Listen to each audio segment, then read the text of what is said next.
Hello, नमस्कार। क्या हाल चाल है?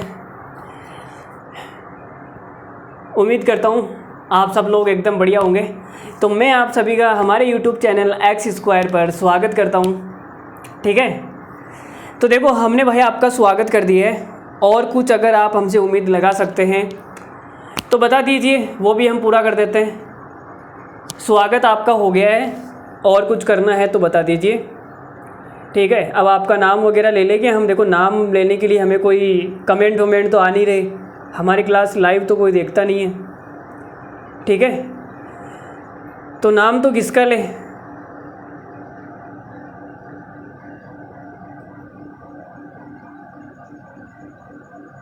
चलो शुरू करते हैं। देखो नंबर सिस्टम हम पढ़ रहे थे, नंबर सिस्टम की हमारी एक क्लास हो गई थी, और हमने नंबर्स का क्लासिफिकेशन जाना था कि नंबर किस किस प्रकार के होते हैं। इंटीजर क्या होते हैं, रियल नंबर क्या होते हैं, रेशनल नंबर क्या होते हैं, इरेशनल नंबर क्या होते हैं, नेगेटिव नंबर्स क्या होते हैं, नॉन नेगेटिव नंबर क्या है, जीरो क्या है, इंटीजर है या नहीं। इन सब पे हमारी बात हो चुकी है। अगर आपने वो क्लास नहीं देखी है तो आप जाके देख सकते हैं। बेसिक क्लास थी अबाउट नंबर्स। ठीक है, तो शुरू करते हैं। आज हम कुछ नया पढ़ने वाले हैं। आज की क्लास में हम जानने वाले हैं कि प्राइम नंबर्स क्या होते हैं। प्राइम नंबर्स की कहानी आज जानने वाले हैं। तो कल की क्लास में हमने जो भी पढ़ा था वो हल्का सा एक बार रिवीजन कर लेते हैं। देखो क्या पढ़ा था। हमने आपको बताया था कि जो इंटीजर है, इंटीजर को हिंदी में भाई पूर्णांक बोलते हैं। इनको दो भागों में हमने बांटा था। एक तो हो गया ओड, ओड का मतलब हो गया विषम संख्या।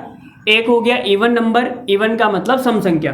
ठीक है, तो हमने यहाँ पे लिखा है zero is an even integer. जो जीरो है वो एक सम संख्या है, यह आपको ध्यान रखना है। ठीक है, जीरो इंटीजर तो है, लेकिन कैसा इंटीजर है? Even integer. ये छोटी सी बात थी, एक पॉइंट था। ये हमने आपको कल की क्लास में डिस्कस कर लिया था। कल हमने ये सभी बातें आपको बता दी थी, और हमने इवन और प्रॉपर्टीज के बारे में भी बात की थी। इवन ओड प्रॉपर्टीज, इनके बारे में भी हमने थोड़ी सी बात की थी। देखो क्या की थी, मैंने कहा था अगर इवन नंबर में अगर तुम इवन नंबर जोड़ देते हो तो क्या आएगा? इवन आएगा। ठीक है, अगर तुम ओड नंबर में ओड नंबर को जोड़ोगे तो क्या आएगा? इवन नंबर आएगा। अगर तुम ओड के अंदर इवन को ऐड करोगे तो क्या आएगा? तो ओड आएगा। आप एग्जाम्पल लेके भी देख सकते हैं। कल मैंने आपको एग्जाम्पल लेके भी बताया था। ठीक है, ये हमारी बात हो गई थी कल की क्लास में। शायद मैंने आपको मल्टीप्लाई वाली नहीं बताई थी। तो ये देख लो, अगर इवन नंबर को तुम गुणा करोगे इवन नंबर से तो इवन नंबर आएगा, और अगर तुम ओड नंबर को गुणा करोगे ओड नंबर के साथ में तो ओड आएगा मेरे भाई। और अगर तुम इवन को गुणा करोगे ओड के साथ में तो क्या आएगा? तो इवन आएगा। ये वाली बात भी आप साइड में लिख लो। ये वाली मैंने कल की क्लास में बता दी थी आपको, ये नहीं बताई थी तो ये भी लिख लो। ठीक है, ये छोटी छोटी बातें हैं, आप एग्जाम्पल लेके भी देख सकते हैं। 1 2 3 का एग्जाम्पल लेके भी आप देख सकते हैं। ठीक है, तो चलो एक छोटा सा सवाल फेंकता हूँ मैं इवन और ओड पर आपके सामने। सवाल का जो भी आंसर बताएगा उसको मेरी तरफ से अभी पिज्ज़ा मिलेगा। पिज्ज़ा ऑर्डर कर देंगे भाई। सवाल नंबर 1 आपके सामने है, और क्या बोल रहा है कि विच स्टेटमेंट इज ट्रू। कौन सा कथन सत्य है, आपको ये बताना है। 4 स्टेटमेंट आपके सामने है, कौन सा ट्रू है आपको ये बताना है। देखो बताते हैं। तो आपने कहा, देखो पहला है ओड को मैंने गुणा किया इवन के साथ में। तो भाई इवन को अगर तुम एक बार किसी के साथ भी गुणा कर दोगे ना, अगर गुणा में इवन आ गया तो पूरी संख्या इवन हो जाएगी। लेकिन यहाँ पे बोल रहा है कि ओड आएगा। ये साइड में लिख लो आप। अगर कोई इवन संख्या है, कोई भी इवन संख्या है, सम संख्या, अगर आपको इस गुणा कर दिया आपने किसी से भी, इवन संख्या को आपने गुणा कर दिया किसी भी संख्या से, दुनिया में किसी से भी अगर आपने गुणा कर दिया तो वो क्या हो जाएगा? वो इवन हो जाएगा। ठीक है, ये वाली बात आप साइड में खोपचे में लिख सकते हो। चलो, तो यहाँ पे देखो एक बार इवन आ गया, अगर गुणा में इवन आ गया तो ये पूरा इवन हो जाएगा अब, लेकिन यहाँ बोल रहा है ओड होगा, तो ये वाला कथन तो असत्य हो गया, गलत हो गया। यहाँ पे देखो ओड में ओड को जोड़ूंगा तो ये इवन बन जाएगा, फिर इवन में अगर मैं इवन जोड़ूंगा तो इवन आएगा, लेकिन यहाँ पे ओड दिया हुआ है तो ये भी गलत हो गया। इवन में से इवन को घटाऊंगा तो इवन आएगा, फिर इवन में जब ओड को जोड़ूंगा तो ओड आएगा, लेकिन यहाँ पे इवन दिया हुआ है तो ये भी गलत हो गया। तो बचा कौन सा? Option number C. देखो देख लेते हैं, ओड में जब ओड को जोड़ेंगे तो इवन आएगा, इवन में से इवन को घटाएंगे तो इवन आएगा, दिस इज ट्रू। ठीक है, तो इवन ओड की प्रॉपर्टी पर ऐसा सवाल बन सकता है, हल्का फुल्का आपको आना चाहिए, किसी भी रेलवे के एग्जाम में आ जाएगा, कहीं भी आ सकता है। देखो ये छोटे मोटे तुच्छे मुच्छे सवाल है, बेसिक नॉलेज पे सवाल है, मेमोरी बेस्ड सवाल है, इतने लल्लू सवाल तो आपको आने चाहिए। चलो ऐसा ही एक और सवाल पूछ लेता हूँ, अगर आपको ये समझ में आ गया तो। देखो मान लीजिए X Y Z different integer है, एक्स और वाई ऑड, एक्स और वाई ऑड है, जेड इवन है, कौन सा कथन सत्य बताना है। ठीक है, तो देखो आपने कहा ये चार ऑप्शन आपके सामने है, कौन सा सत्य है आपको ये बताना है। तो देखो जेड क्या है, जेड मेरा इवन है। ठीक है, तो जेड को मैं किसी से भी गुणा करूंगा तो वो पूरा क्या हो जाएगा, इवन हो जाएगा। तो पहली बात तो आप यहाँ पे देखो, मैंने जेड को इसके साथ में गुणा कर दिया, अब ये कुछ भी हो मुझे उससे मतलब नहीं है, ये जो x माइनस वाई का होल स्क्वायर है ये कुछ भी हो मुझे उससे कोई मतलब नहीं है। अगर जेड मेरा इवन है, इवन से गुणा करूंगा मैं किसी को भी तो वो इवन हो जाएगा, मतलब ये सत्य है, पहला जो कथन है वो सत्य है। ठीक है, अब ऐसे सवालों में क्या है, देखो एग्जाम में अगर आएगा तो एक ही चार ऑप्शन में से एक ही सत्य होगा, लेकिन यहाँ पे तो आपको मैं करवा रहा हूँ। ठीक है, तो एक से ज़्यादा भी हो सकते हैं, मैं क्या चेंज भी कर देता हूँ सवाल को। तो आपने कहा देखो ये चेक कर लेते हैं, मैं आपको सिखाना चाह रहा हूँ, आंसर से कोई मतलब नहीं है, आंसर तो पहला ही आ गया और भी आ जाएगा अभी, लेकिन मैं आपको सिखाना चाह रहा हूँ, इसलिए मैं एक से ज़्यादा भी आंसर को सही कर रहा हूँ। ठीक है, तो देखो यहाँ पे बात करते हैं, आपने कहा x क्या है, x मेरा ओड है, x मेरा ओड है, ओड में से मैं क्या करूँगा, ओड माइनस इवन क्या हो जाएगा, तो आप बोलोगे सर ये ओड आएगा, ओड का स्क्वायर करोगे तो भी ओड आएगा, ओड को ओड से गुणा करोगे तो भी ओड आएगा, मतलब ये गलत हो गया, इसने इवन बोला है तो ये गलत हो गया। आगे बढ़ते हैं, ये मेरा कैसा है ओड, ओड में से इवन को माइनस करूँगा तो ओड आएगा, और ओड को मैं ओड का स्क्वायर भी ओड हो जाएगा, तो ओड को ओड के साथ में गुणा करूँगा तो ओड आएगा, मतलब ये भी सही है। अरे आपको बात समझ में आ रही है ना, अगर आपको ऐसी बात नहीं समझ में आ रही है तो आप यहाँ पे लिख लेना। ठीक है, जैसे इसको मैं लिख के बताता हूँ, y मेरा क्या है, तो आप ये बोलोगे सर मेरा जो y है ना वो ओड है, मेरा x है वो भी ओड है, माइनस जो z है वो इवन है। ठीक है, तो मैंने क्या किया, ओड गुणा, ओड में से इवन को घटाऊंगा तो ओड ही आएगा, तो ओड को ओड के साथ में गुणा करूंगा तो मेरा क्या आएगा, ओड आएगा। ठीक है, मतलब ये वाला भी सही है। ठीक है, तो आप देख सकते हो कि ये वाला कथन भी सत्य है, ये भी सत्य है, ये भी सत्य है, ये एक असत्य है, या फिर यहाँ पे आप ऐसा कर लो असत्य, कौन सा कथन असत्य है। ठीक है, तो इसका आंसर हो जाएगा option number B. Option number B हमारा इस सवाल का क्या हो जाएगा, करेक्ट आंसर। तो ये ओड इवन पर अगर ऐसा सवाल आएगा, ऐसे फर्जी सवाल, तो तुम कर सकते हो, ऐसी मैं आपसे उम्मीद कर रहा हूँ। ठीक है, कर लोगे ना सब। चलो आगे बढ़ जाएं, चलो आगे बढ़ते हैं फिर। आगे देखो जी, तो अब हम चर्चा कर लेते हैं प्राइम नंबर्स पर, कि प्राइम नंबर क्या होते हैं। तो आप हेडिंग लगाओ अपनी कॉपी में। अब हम एक नया क्लासिफिकेशन पढ़ने जा रहे हैं, नेचुरल नंबर का हम क्या कर रहे हैं, क्लासिफिकेशन, नेचुरल नंबर। ठीक है, प्राकृतिक संख्या, ये कहाँ से कहाँ तक होता है, एक से शुरू होता है, 1 2 3 4 ऐसे इन्फानाइट तक। तो भाई इसके हम 3 टुकड़े करेंगे, एक तो हो जाएगा प्राइम नंबर। प्राइम नंबर को हिंदी में बोलते हैं अभाज्य संख्या।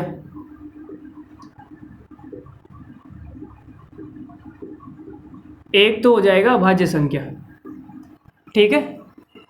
एक दूसरा हो जाएगा आपके पास कंपोजिट नंबर।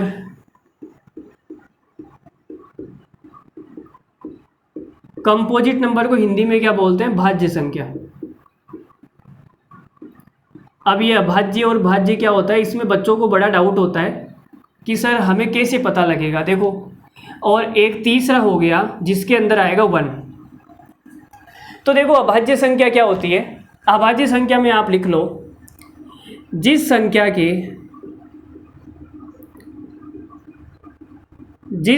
के केवल और केवल दो गुणनखंड होते हैं,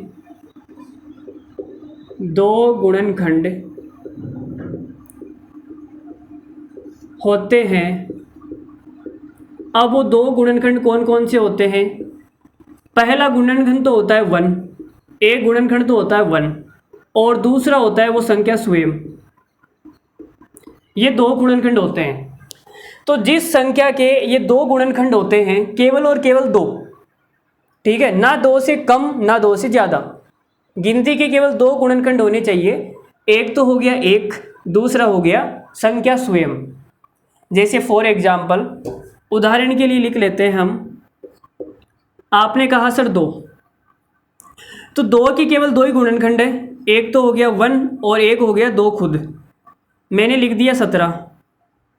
17 के केवल दो ही गुणनखंड है, एक तो हो गया 1 और एक हो गया 17 खुद हो गई। मैंने यहाँ पे लिख दिया 43, तो 43 का एक तो हो गया 1 और एक स्वयं संख्या हो जाएगी 43। देखो गुणनखंड का मतलब होता है कि ऐसी संख्या जिसका पूरा पूरा भाग जाए उसके अंदर। गुणनखंड का मतलब हो गया कि पूरा पूरा भाग जाना चाहिए। 1 का भाग इसमें पूरा पूरा जाएगा, 43 का भाग भी इसमें पूरा पूरा जाएगा। तो ये दो गुणनखंड हो गए। और कोई संख्या है क्या आपकी नज़र में? मुझे बता दो। जैसे 17 के दो गुणनखंड है 1 और 17। इनके अलावा कोई भी संख्या दुनिया में नहीं है जिसका पूरा पूरा भाग इसके अंदर जाएगा, ठीक है। तो ये तो हो गए हमारे उदाहरण। अब देखो जो एक होता है, इस एक के कितने गुणनखंड है? तो आप बोलोगे सर एक का तो केवल एक ही गुणनखंड है और वो संख्या खुद ही है। इस एक का केवल और केवल एक ही गुणनखंड है और वो गुणनखंड कौन सा है? वो खुद है 1। तो यहाँ पे आप लिख सकते हो इसका केवल एक ही गुणनखंड है, इसका केवल एक ही गुणनखंड है, एक ही गुणनखंड है, और वो कौन सा है? वो 1 खुद ही हो जाएगा, ठीक है। तो हम इसके अंदर लिख सकते हैं कि जो एक है, एक ना तो अभाज्य है, एक ना तो अभाज्य है और ना ही भाज्य, और ना ही भाज्य। तो हमारी जो एक होती है वो अभाज्य भी नहीं होती है और वो भाज्य भी नहीं होती है, वो कुछ भी नहीं है, वो अकेली अलग ही पड़ी हुई है। समझ में आ रही है बात? ठीक है। अब भाज्य संख्या की बात कर लेते हैं। भाज्य संख्या की परिभाषा क्या होती है? जिस संख्या के दो से अधिक गुणनखंड हो, जिस संख्या के दो से ज़्यादा गुणनखंड है, दो से ज़्यादा गुणनखंड हो, वह भाज्य संख्या होती है, ठीक है। उदाहरण के लिए लिख लेते हैं, जैसे मैंने लिख दिया 4, तो 4 के कितने गुणनखंड है? आप बोलोगे सर 4 में 1 का भी भाग जाता है, 4 में 2 का भी भाग जाता है और 4 में 4 का भाग भी जाता है। तो इसके कितने गुणनखंड हो गए? 3 गुणनखंड हो गए, 1 2 3। तो 2 से ज़्यादा गुणनखंड आ गए ना इसके, इसलिए क्या है? भाज्य संख्या। तो आपको बात समझ में आ गई। देखो प्राइम नंबर क्या होता है? जिसके केवल और केवल 2 गुणनखंड होते हैं वो प्राइम नंबर होता है, ठीक है। और कहाँ से शुरू होता है? 2 से शुरू होता है। पहला जो प्राइम नंबर है वो 2 है, बात आ रही है, क्लियर हो रही है सबके समझ में। और जो भाज्य संख्या होती है, जो कंपोजिट नंबर होता है, उसके 2 से ज़्यादा गुणनखंड होते हैं, ये इसकी परिभाषा हो गई। और जो हमारा एक होता है, इसका केवल और केवल एक ही गुणनखंड है, जिसके कारण ये ना तो अभाज्य संख्या है ना ही भाज्य संख्या है। इतनी बात अगर क्लियर है तो मुझे बता दो, फिर आगे बढ़ते हैं। आगे मैं आपको अभाज्य संख्या के कुछ पॉइंट लिखा देता हूँ। देखो, पहली अभाज्य संख्या कौन सी है? पहली प्राइम नंबर वो कौन सी है? तो आपका जवाब होगा सर 2। भाई एक तो है नहीं, एक के बाद में 2 ही आता है, तो 2 ही है पहली प्राइम नंबर। और दुनिया की इकलौती या दुनिया की एकमात्र, दुनिया की एकमात्र ऐसी प्राइम नंबर जो कि सम संख्या भी है, दुनिया की एकमात्र इवन प्राइम नंबर वो कौन सी है? तो आपका जवाब होगा सर वो भी 2 ही है। तो भाई देखो, ये जो 2 है ना, ये इवन नंबर भी है और ये प्राइम नंबर भी है, दोनों ही है। ये अभाज्य संख्या भी है और ये सम संख्या भी है, ठीक है। तो 2 जो संख्या है, ये अपने आप के अंदर बहुत खास किस्म का नंबर है, अपने आप के अंदर बहुत खास है, स्पेशल नंबर आप इसको बोल सकते हैं, ठीक है। और जितनी भी प्राइम नंबर्स होगी वो सम नहीं होगी भाई, वो ओड नंबर होगी। भाई अगर वो प्राइम नंबर हो गई, जैसे मैंने कहा 17 है, ये प्राइम नंबर है, और अगर ये मान लेते हैं सम संख्या हो गई, तो 2 से कट जाएगी, 2 का पूरा पूरा भाग चला जाएगा, इसका मतलब ये प्राइम नहीं है। फिर तो भाई 2 का भाग जा रहा है, तो वो प्राइम कैसे हो गई मुझे बताओ। तो 2 के अलावा जितनी भी अभाज्य संख्याएं हैं वो सारी की सारी विषम संख्या होगी। यहाँ तक बात क्लियर है, तो आगे बढ़ने का विचार करते हैं। बोलो जी। तो इसका स्क्रीनशॉट ले लो, आगे बढ़ते हैं। आगे कुछ पॉइंट और लिखाने हैं मुझे आपको। अब यहाँ पे कुछ बच्चों के डाउट ये आते हैं कि सर जो प्राइम नंबर होता है, क्या ये नेगेटिव में नहीं हो सकता क्या? जैसे -2 है तो ये प्राइम नहीं है क्या? तो मैं ये बोलूँगा भाई, जो प्राइम नंबर है ये माइनस में नहीं होता है। क्यों नहीं होता है? जैसे आपने कहा, जैसे मैंने ले लिया -2, तो -2 के कितने फैक्टर हो जाएंगे? तो आप बोलोगे सर एक तो हो गया 1, एक हो गया 2, एक हो गया -1, तो इसके 3 फैक्टर हो गए। इसका मतलब ये भाज्य संख्या हो जानी चाहिए फिर, तो ये भाज्य संख्या भी नहीं है। जो भाज्य और अभाज्य संख्याएं होती है वो प्लस में होती है, माइनस में नहीं होती है। माइनस में क्यों नहीं होती? क्योंकि जो फैक्टर होता है वो नेगेटिव नहीं हो सकता। भाई मैं लेता हूँ, जैसे मैंने लिखा 16, ठीक है, तो इसके फैक्टर बताओ। तो आप ये बोलोगे सर एक तो हो जाएगा 1, 2, 4, 8 और 16, तो इसके ये 5 फैक्टर हो गए। फैक्टर का मतलब गुणनखंड, ठीक है। अब यहाँ पे मैं -1 भी तो ले सकता हूँ, -1, -2, -4, -8, -16, वो भी तो फैक्टर हो जाएंगे ना। लेकिन फैक्टर क्या नहीं होते? माइनस में नहीं होते। जो हमारा फैक्टर है ये कभी नेगेटिव नहीं हो सकता। नेगेटिव क्यों नहीं हो सकता भाई? जैसे मैंने कहा, आपके पास में 16 आम है, 16 आम है, इनको आप 4 लोगों में बराबर बराबर बांटना है। तो आप क्या करोगे? आप इसमें 4 का भाग दे दोगे, तो आपका आंसर आ जाएगा 4। तो आप बोलोगे सर प्रत्येक आदमी को 4-4 आम मिल जाएगा। अब आप फैक्टर अगर माइनस में होता, सोचना, कल्पना कर रहा हूँ, अगर फैक्टर माइनस में होता तो मैंने बोल दिया भाई 16 आम को -4 लोगों में बांट दो, -4 लोगों में बांट दो, तो -4 आम सबके हिस्से में आ जाएंगे, प्रत्येक आदमी के हिस्से में -4 आम आएंगे। तो इस कहानी का कोई अस्तित्व थोड़ी है, मुझे बताओ, इसका कोई अस्तित्व है क्या? ठीक है, तो फैक्टर कभी माइनस में नहीं हो सकते। पहली बात तो ये थोड़ा सा मैं डीप चला गया, इतना डीप आपको जाना नहीं है, आपको ज़्यादा दिमाग नहीं लगाना है, आपको इतना सा दिमाग लगाना है जिसके 2 फैक्टर है वो प्राइम नंबर है, जिसके 2 से ज़्यादा फैक्टर है वो कंपोजिट नंबर है। और प्राइम और कंपोजिट नंबर नेगेटिव नहीं होते हैं, केवल इवन और ओड नंबर ही नेगेटिव हो सकते हैं। ठीक है, ज़्यादा डीप सोचने की ज़रूरत नहीं है। आगे बढ़ते हैं। तो मैं आपको क्या लिखवा रहा था? हाँ, तो मैं आपसे ये बोल रहा था कि 1 से 50 तक, जब आप 1 से 50 तक गिनती लिखोगे तो उनमें कितनी प्राइम नंबर्स होगी? 15 प्राइम नंबर्स।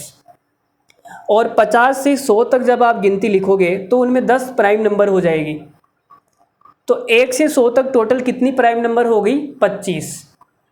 चलो मैं लिखवाता हूँ, देखो। तो मैंने आपके सामने 1 से 100 तक गिनती लिख दी है। अब आपको बताना है कि इनमें से कौन सी प्राइम नंबर है। ठीक है, तो देखो बात कर लेते हैं। तो हमारी प्राइम नंबर हो गई 2, 3, 5, 7, 11, 13 और 17, 19, 23, 23 के बाद में हो जाएगी 29, 29 के बाद में 31, 31 के बाद में कौन सी हो जाएगी? 37, 37 के बाद में 41, 41 और हो गई 43, 43 के बाद 47 और एक हो जाएगी 53, 53 और कौन सी हो जाएगी? 59 और 61 भी तो हो रही है, 61, 61 के बाद 67 हो जाएगी क्या? हाँ 67 भी हो जाएगी। ठीक है, और कौन सी हो रही है? एक 71 हो जाएगी, 73 भी हो जाएगी, एक 79 और 83 भी हो जाएगी, 83 के बाद हो जाएगी आपकी 89, 89 के बाद में 91, 91 में तो भाग जाता है ना, 53 जो 65, 63 78, 13 17 91 होता है। और तो कौन सी हो जाएगी? 97 हो जाएगी। ठीक है, हो गई। तो पहला पॉइंट आप लिखिए, 1 से 50 तक कितनी अभाज्य संख्याएं होती हैं? देखो गिन लेते हैं। 1 2 3 4 5 6 7 8 9 10 11 12 13 14 15। ठीक है, तो 1 से 50 तक 15 अभाज्य संख्याएं होती है, 15 अभाज्य संख्याएं होती है। ये वाला पॉइंट आपको याद होना चाहिए। ठीक है, अब एग्जाम में तो इतना टाइम होता नहीं है कि आप गिनती लिखोगे फिर गिनोगे, इतना टाइम होता है क्या? ऐसे करोगे? तो ये आपको कुछ स्टेटमेंट है, जो बातें बता रहा हूँ आपको याद रखनी है। ठीक है, खोपड़ी में अभी डाल लो, अभी डाल लो कि 1 से 50 तक 15 अभाज्य संख्याएं होती है। दूसरा पॉइंट लिखो भाई, 50 से 100 तक, 50 से 100 तक 10 अभाज्य संख्याएं होती है। कितनी होती है? 10। ठीक है, ये वाली बात आपको पता होनी चाहिए। ठीक है जी, चलो अच्छी बात है। देखो गिन के बता देता हूँ, 50 से 100 तो 1 2 3 4 5 6 7 8 9 और 10। ठीक है, तो ये दोनों बातें आपको ध्यान में रखनी है। तो 1 से 50 तक 15 हो गई, 50 से 100 तक 10 हो गई। तो अगर मैं आपसे बात करूं कि 1 से 100 तक, 1 से 100 तक कितनी अभाज्य संख्याएं होती है, तो आपका जवाब हो जाएगा 25 प्राइम नंबर। कितनी होती है? 25। तो ये तीनों बातें आपको याद होनी चाहिए। अगर ये तीनों बातें आपको याद है तो ऐसा सवाल मैं आपके सामने फेंकूंगा अभी, कैसे सवाल बनते हैं इस बात पे अभी आपको थोड़ी देर में पता लग जाएगा, तो बने रहिए। एक और यहाँ पे देखो कुछ बातें मैं आपको बता देता हूँ, या फिर आगे बताऊँ? बोलो अभी बता दूँ? देखो अभी बता देता हूँ। इनको मिटाना पड़ेगा मुझे, इनका आप स्क्रीनशॉट ले लो एक बार। तो देखो मैंने बाकी संख्याओं को मिटा दिया है और आपके सामने वही संख्याएं लिखी गई है जो 1 से 100 तक प्राइम नंबर है, वही संख्या आपके सामने लिखी हुई है। तो यहाँ से आप एक चीज़ नोटिस कर सकते हो, जैसे कि मैंने आपको बोल दिया कि जो 11 है, जो 11 है, 11 ये मेरी प्राइम नंबर है। और अगर मैं 11 का उल्टा करूँगा तो भी एक प्राइम नंबर आ जाएगी 11। उल्टा का मतलब मैंने अंक चेंज कर दिए। ठीक है, तो एक संख्या तो हमारी हो गई ये। अब सवाल में एक चीज़ देखो, 13 मैंने लिखा 13, और 13 के जो अंक है इनको मैं चेंज करूँगा तो ये कितनी हो जाएगी? उल्टी हो जाएगी, 31। तो 13 को उल्टा करने पर भी प्राइम नंबर आ रहा है। ठीक है, तो ये भी प्राइम नंबर हो गया, 13 का उल्टा हो गया 31। अब 13 के बाद में किसका करें हम? तो आप ये बोलोगे सर 13 के बाद में 17 का कर लो। 17 का 71 होता है, ये आ रहा 17 का 71 हो जाएगा। तो 17 का जब आप उल्टा करोगे तो कितना आ जाएगा? 71। तो ये भी प्राइम नंबर है। चलो जी अच्छी बात है। और कौन सी ले बताओ? 19 तो होगा नहीं, और ये शायद 37 हो जाएगा। 37 का उल्टा करोगे कितना आएगा? 73।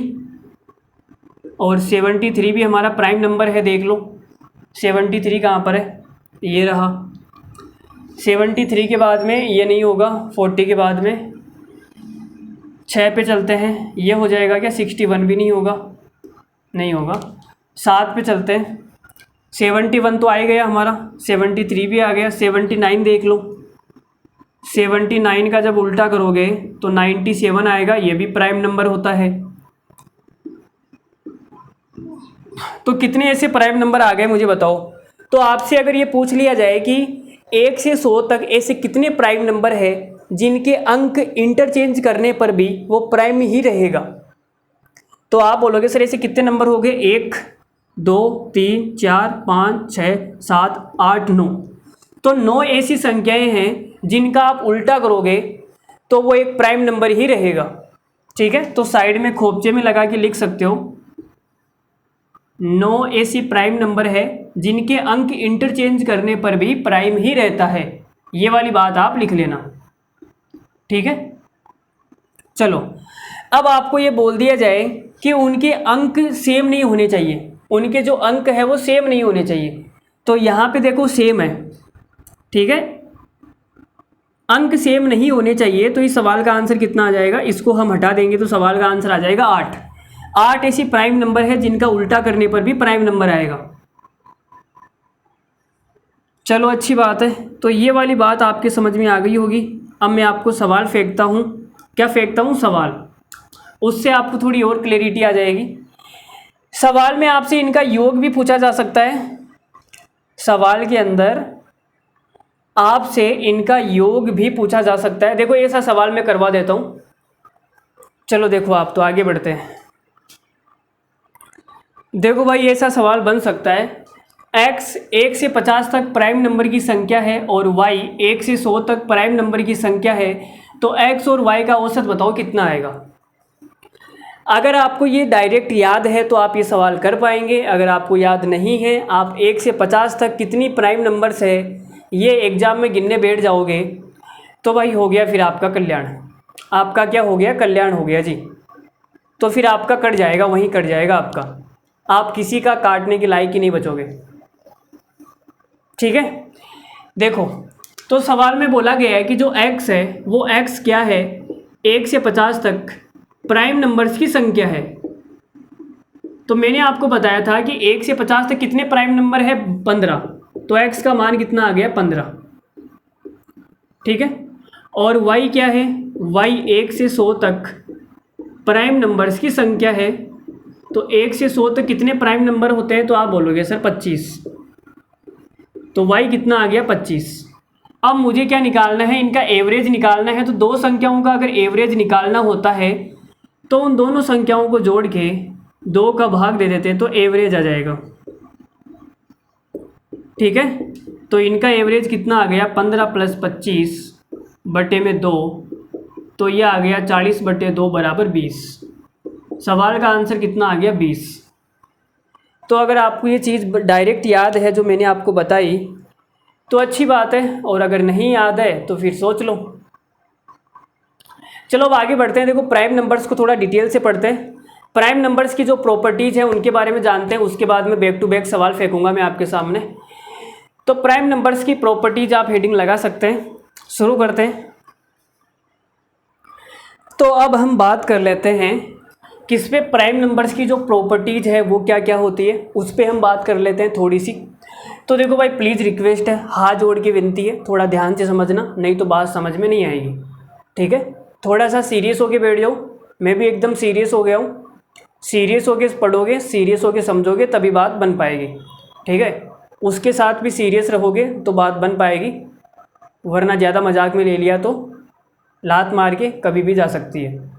ठीक है, तो ध्यान से देखो जी मैं क्या बता रहा हूँ।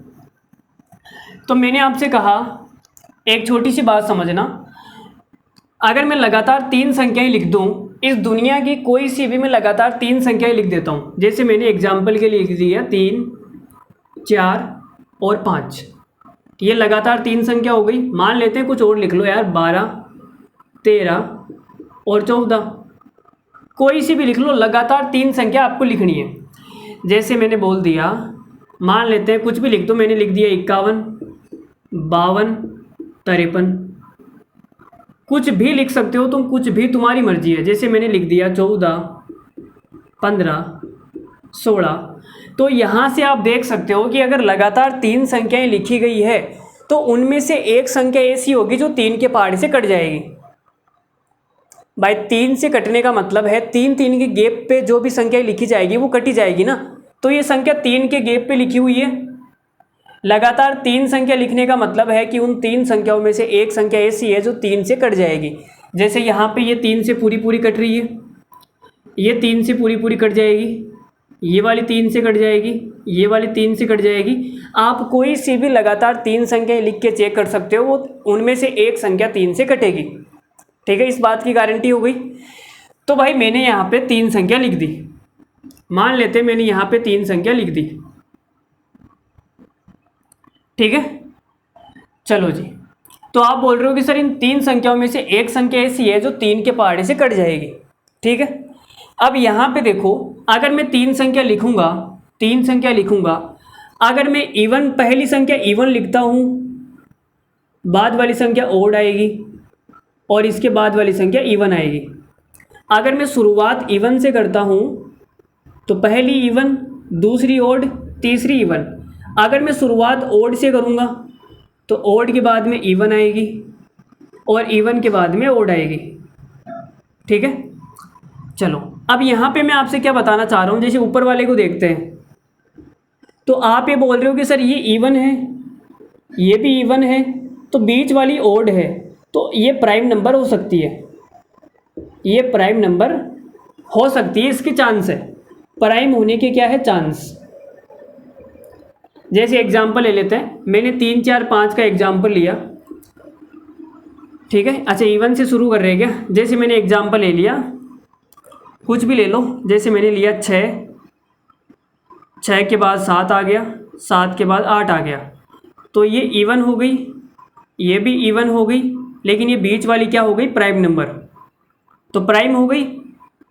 इसका मैंने एग्जाम्पल लिया, अगर इसका मैं दूसरा एग्जाम्पल लूँ, जैसे कि मैंने ले लिया 12, 12 मतलब आप 14 से ले लो, 14, 15, 16, तो ये इवन नंबर है, ये भी इवन नंबर है, लेकिन ये प्राइम नंबर नहीं है।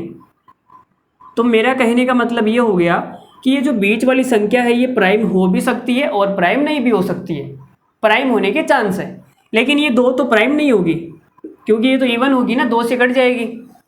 इतनी बात समझ में आ रही है, चलो अच्छी बात है। अब यहाँ पे देखते हैं, तो आप बोलोगे सर ये तो इवन हो जाएगी, तो ये तो प्राइम होगी नहीं, ये प्राइम होने के चांस है, इन दोनों में से एक प्राइम नंबर हो सकता है।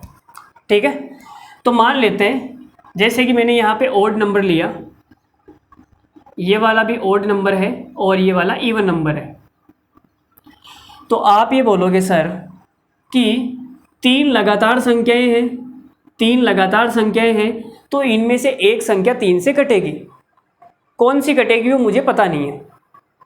और आप ये बोल रहे हो कि सर एक संख्या इवन है, तो जो इवन है वो 2 से भी कटेगी। तो भाई मैंने इसी को मान लिया कि ये जो संख्या है वो 2 से भी कट रही है और ये संख्या 3 से भी कट रही है, दोनों से कट रही है, मैंने मान लिया। तो आप ये बोलोगे सर 2 और 3 का मल्टीपल ले लो ना, इस संख्या को मान लेते हैं ये 6 के है, मैंने 2 और 3 का मल्टीपल ले लिया 6 के, तो मैंने इस वाली संख्या को मान लिया 6 के, तो इसके आगे वाली संख्या कौन सी हो जाएगी, तो आप बोलोगे सर ये हो जाएगी 6 के +1, और इसके पीछे वाली संख्या कौन सी हो जाएगी 6 के -1। अब ये दोनों प्राइम हो सकती है, ये दोनों प्राइम नंबर हो सकती है। ठीक है, तो भाई हम ये बोल देते हैं कि जो भी प्राइम नंबर होगा, अगर प्राइम नंबर है तो ये 6 के -1 और 6 के +1 की फॉर्म में होगा। अगर ये प्राइम नंबर है तो 6 के -1 और 6 के +1 की फॉर्म में होगा। ठीक है, चलो अच्छी बात है। और अगर प्राइम नहीं है,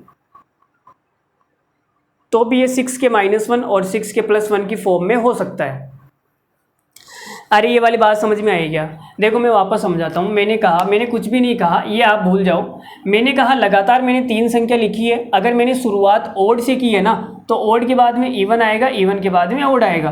अब आप ये बोल रहे हो कि सर इवन है तो ये संख्या 2 से भी कटेगी, ठीक है, और आप बोल रहे हो कि लगातार 3 संख्याओं में से एक संख्या 3 से कटेगी, तो मैंने मान लिया यही संख्या 3 से भी कटेगी। तो 2 और 3 का मल्टीपल ले लिया मैंने 6 के, ठीक है। तो इसको मैंने 6 के मान लिया, तो ये 6 के +1 हो जाएगी, ये 6 के -1 हो जाएगी। तो मैं ये बोल सकता हूँ ये मेरे दोनों प्राइम नंबर है, प्राइम नंबर होने के चांस है। अगर प्राइम नंबर है तो इनकी फॉर्म कैसी होगी, 6 के +1 और 6 के -1। और अगर प्राइम नंबर नहीं है तो कोई बात नहीं, समझ रहे हो ना। तो दुनिया का कोई भी प्राइम नंबर उठा के देख लेना, ठीक है, 3 से बड़ा भाई, यहाँ पे 2 और 3 तो मैंने ले लिया ना, तो 3 से बड़े जितने भी प्राइम नंबर है वो किस फॉर्म के अंदर होंगे, या तो 6 के -1 या 6 के +1। तो ये वाला पॉइंट आप लगा के लिख लो, 3 से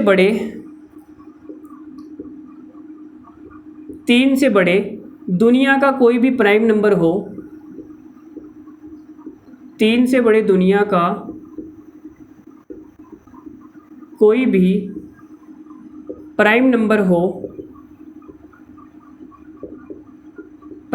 हो वो 6 के -1 या 6 के +1 की फॉर्म में होता है,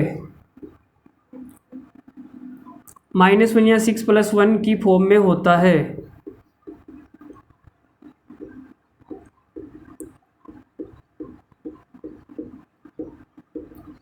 फॉर एग्जाम्पल जैसे मैंने ले लिया 17, तो 17 को मैं ऐसे लिख सकता हूँ 6 × 3 -1। तो यहाँ पे k की जगह कितना आ गया, 3। ये हो गया ना 6 के -1। जैसे मैंने एग्जाम्पल ले लिया 23, तो 23 को हम क्या लिख सकते हैं, तो आप बोलोगे सर 6 × 4 -1। तो ये हो गया ना 6 के -1, k की जगह 4 हो गया। बात समझ में आ रही है। जैसे मैंने यहाँ पे 29 लिख दिया, 29 नहीं तो 43 लिख लो। जैसे मैंने एग्जाम्पल लिया 43, तो ये कितना हो जाएगा, तो आप बोलोगे सर ये हो जाएगा 6 × 7 +1। तो ये हो गया 6 के +1 की फॉर्म के अंदर, k की जगह कुछ भी हो सकता है, ठीक है। तो अब आपको बात समझ में आ रही होगी कि दुनिया का कोई भी प्राइम नंबर है जो कि 3 से बड़ा है, तो वो किस फॉर्म के अंदर होगा, वो या तो 6 के -1 की फॉर्म में होगा या फिर 6 के +1 की फॉर्म में होगा। इतनी सी बात आपके दिमाग में चली जानी चाहिए। अब इसका उल्टा सही नहीं है।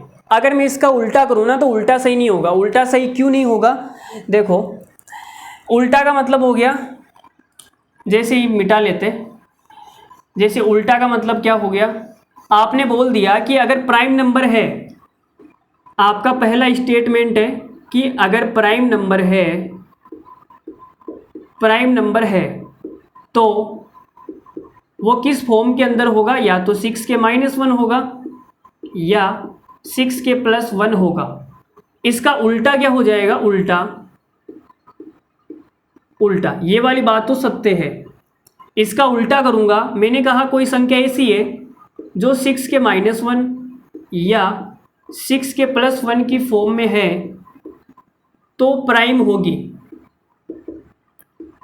तो वो प्राइम होगी। तो इसका उल्टा सही नहीं है। ये हो भी सकता है, नहीं भी हो सकता है, लेकिन ये सही नहीं है। फॉर एग्जाम्पल जैसे मैंने ले लिया 25, तो आप ये देखोगे ये कितना हो जाएगा, 6 × 4 +1। तो ये 6 के +1 की फॉर्म में आ गया, ठीक है। लेकिन ये 6 के +1 की फॉर्म में तो है, लेकिन ये प्राइम नहीं है, तो इसका उल्टा सही नहीं होगा। अगर प्राइम नंबर है तो उसकी कौन सी फॉर्म होगी, या तो 6 के -1 या 6 के +1। ये तो हो गई क्लियर बात। अब इसका उल्टा क्या हो जाएगा, कोई ऐसी संख्या है जो 6 के -1 या 6 के +1 की फॉर्म में है तो वो प्राइम होगी, इसकी कोई गारंटी नहीं है, समझ रहे हो। तो इसका उल्टा सत्य नहीं है, लेकिन ये जो लिखा है वो सत्य है। तो ये वाली बात आपको क्लियर हो जानी चाहिए। दुनिया का कोई भी प्राइम नंबर है तो उसको हम 6 के -1 या 6 के +1 की फॉर्म में लिख सकते हैं। चलो आगे बढ़ते हैं, दूसरे पॉइंट पे बात करते हैं। जैसे आपको बोल दिया जाए कि कोई संख्या आपको दे दी, किसी ने आपको कोई संख्या दे दी और बताओ ये प्राइम नंबर है या नहीं। जैसे मैंने एक संख्या आपके सामने लिख दी 227। अब मैंने आपसे पूछ लिया कि ये प्राइम नंबर है या नहीं, तो आप क्या करोगे, आप इसमें देखोगे भाई 2 का भाग नहीं जा रहा, नहीं जा रहा, ठीक है। आप इसमें देखोगे भाई 2 का भाग नहीं जा रहा, 3 का जा रहा है क्या, 3 का भी नहीं जा रहा, 4 का भी नहीं जाएगा, 5 का भी नहीं जाएगा, 6 का भी नहीं जाएगा, 7 का जा रहा है क्या, 7 का भी नहीं जा रहा, 8 का जा रहा है, 8 का भी नहीं है, 9 का भी नहीं है, 10 का भी नहीं है, 11 का हो सकता है, 11 भी नहीं है। फिर आप बोलोगे सर 12 भी नहीं है, 13 का हो सकता है, 13 भी नहीं है, 14 15 17 का हो सकता है यार, 17 का भी नहीं जा रहा। 19 का चेक करते हैं, 19 का भी नहीं जा रहा। 19 के बाद में 23 का चेक कर लेते हैं भाई, 23 का भी नहीं जा रहा। 23 के बाद हम चेक कर लेते हैं 29 का भी नहीं जा रहा। तो भाई ऐसे कब तक चेक करोगे मुझे बताओ, तुम्हारे पास एग्जाम में इतना टाइम होता है क्या, बस तुम चेक करते जाओ, लो भाई धड़ाधड़ सारे चेक करोगे, इतना टाइम होता है क्या, नहीं होता ना। अगर मैं आपसे बोल दूं कि बस ये चार चेक कर लो, बस ये 4 चेक कर लो, और आप अगर इन 4 से कट जाती है तो प्राइम नंबर नहीं है, और अगर नहीं कटती है तो प्राइम नंबर है। फिर आप बोलोगे सर ये 13 से भी तो कट सकती है, थोड़ी 13 से भी तो कट सकती है, तो भाई 13 से भी देख लो। फिर आपने कहा सर ये 17 से भी तो कट सकती है तो भाई 17 से भी देख लो। तो भाई ऐसे नहीं करना। देखो मैं आपको तरीका बताता हूँ, मेरी बात ध्यान से सुनना, मज़ा आएगा। जो चीज़ मैं आपको बताने जा रहा हूँ बहुत ही ज़बरदस्त और बहुत ही शानदार चीज़ बताने जा रहा हूँ। इस चीज़ के बाद में हम धड़ाधड़ सवाल करने वाले, फिर उसके बाद में थ्योरी वाला पोर्शन ख़त्म हो जाएगा। छोटा सा एग्जाम्पल लेते हैं। तो पहले आप चीज़ लिख लो, देखो पॉइंट लिख लो। अगर कोई संख्या n है, अगर कोई संख्या, बाद में समझा दूंगा, पहले एक बार पॉइंट लिख लो। अगर कोई संख्या n है, ठीक है, तो अंडर रूट n से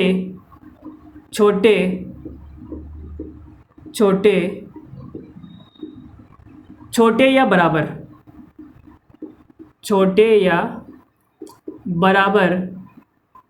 प्राइम नंबर से चेक कर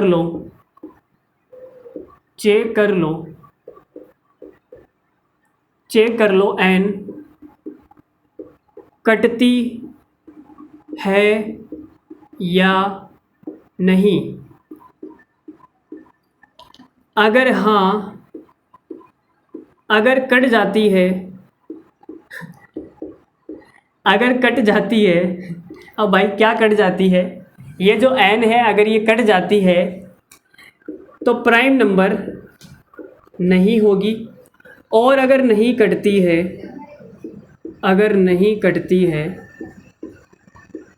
ठीक है, नहीं कटती है तो ये प्राइम नंबर हो जाएगी। इतनी सी बात मैंने आपको लिखाई है, ठीक है। चलो तो अब देखो एग्जाम्पल के थ्रू समझते हैं। अगर ये पॉइंट आपको नहीं समझ में आया तो कोई बात नहीं, समझना भी नहीं है आपको, मैं जो समझा रहा हूँ वो समझना है। जैसे मैंने एग्जाम्पल लिया, उदाहरण मैंने आपको बोला एक संख्या है 97, बताना है कि ये संख्या प्राइम नंबर है या नहीं। अभी तो आपको पता है कि प्राइम नंबर है, लेकिन इस तरीके से बताना है कि प्राइम नंबर है या नहीं। तो भाई देखो, तो मैंने कहा संख्या का क्या निकालना है, रूट निकालना है। तो आपने क्या किया, इसका अंडर रूट निकाल दिया, और इसका अंडर रूट कितना आ जाएगा, देखो 9 पॉइंट समथिंग आएगा, लगभग 9 मान लेते हैं, लगभग में 9 आएगा, ठीक है। अब 9 से छोटे या 9 के बराबर जितने भी प्राइम नंबर है, देखो ये तो लिखा ना अंडर रूट n से छोटे, अंडर रूट n का मतलब हो गया 9 से छोटे या बराबर प्राइम नंबर से चेक कर लो। तो 9 से छोटे प्राइम नंबर कौन से हो गए, आप बोलोगे सर 2 हो गया, 3 हो गया, 5 हो गया, 7 हो गया, 9 तो है नहीं। तो इससे छोटे प्राइम नंबर कौन कौन से हैं, ये 4 है, 2 3 5 7। तो भाई 2 से चेक कर लो, ये संख्या 2 से कटती है क्या, नहीं कटती। ये संख्या 3 से कटती है क्या? 3 से भी नहीं कट रही। 5 से कटेगी? 5 से भी नहीं कटेगी। 7 से कटेगी? 7 से भी नहीं कटेगी। इसका मतलब ये मेरी संख्या कौन सी हो जाएगी? Prime number. अब आपके दिमाग में वो सवाल नहीं आएगा कि सर ये 11 से भी कट सकती है क्या? ये 11 से भी कट सकती है क्या? 11 से भी मैं एक बार चेक कर लूँ? तो आपको वो चेक नहीं करना, ठीक है। बस इसमें यही फ़ायदा है कि कुछ ऐसे नंबर फिक्स कर दिए जाते हैं जिनसे चेक करके हमें पता लग जाता है कि ये प्राइम नंबर है या नहीं। बोलो भाई, समझ में आ रही है बात? अब वो वाला एग्जाम्पल लेते हैं। ये प्राइम नंबर है, जैसे मैंने ले लिया यहाँ पे 227। चेक करना है कि ये प्राइम नंबर है या नहीं। तो सबसे पहले इसका अंडर रूट निकाल लूँ। तो आपने भाई अंडर रूट निकाल दिया। अब आप ये बोलोगे सर 225 का अंडर रूट 15 होता है, तो लगभग 15 आ जाएगा। अब 15 से छोटे जितने भी प्राइम नंबर है, 15 से छोटे कौन कौन से हैं? 2 हो गया, 3 हो गया, 5 हो गया, 7 हो गया, 11 हो गया, 13 हो गया, ठीक है। 2 से कटती है क्या भाई? 227 नहीं कटेगी। 3 से भी नहीं कटेगी। 5 से भी नहीं कटेगी। 7 से भी नहीं कट रही। 11 से भी नहीं कटेगी। 13 से, 13 एकम 13 और 7 दोनों 13 से भी नहीं कटेगी, ठीक है। अब आपके दिमाग में ये कन्फ्यूज़न नहीं आएगा कि सर ये 19 से भी कट सकती है क्या? 17 से भी कट सकती है क्या? आगे नहीं चेक करना, बस इन्हीं से चेक करके तुम ये बता सकते हो कि ये प्राइम नंबर है या नहीं। तो इनमें से किसी से भी नहीं कटी, इसका मतलब ये प्राइम नंबर है। ये प्राइम नंबर है। अगर इनमें से किसी एक से कट जाती तो ये प्राइम नंबर नहीं होती, फिर ये कंपोजिट नंबर हो जाती, भाज्य संख्या हो जाती, ठीक है ना।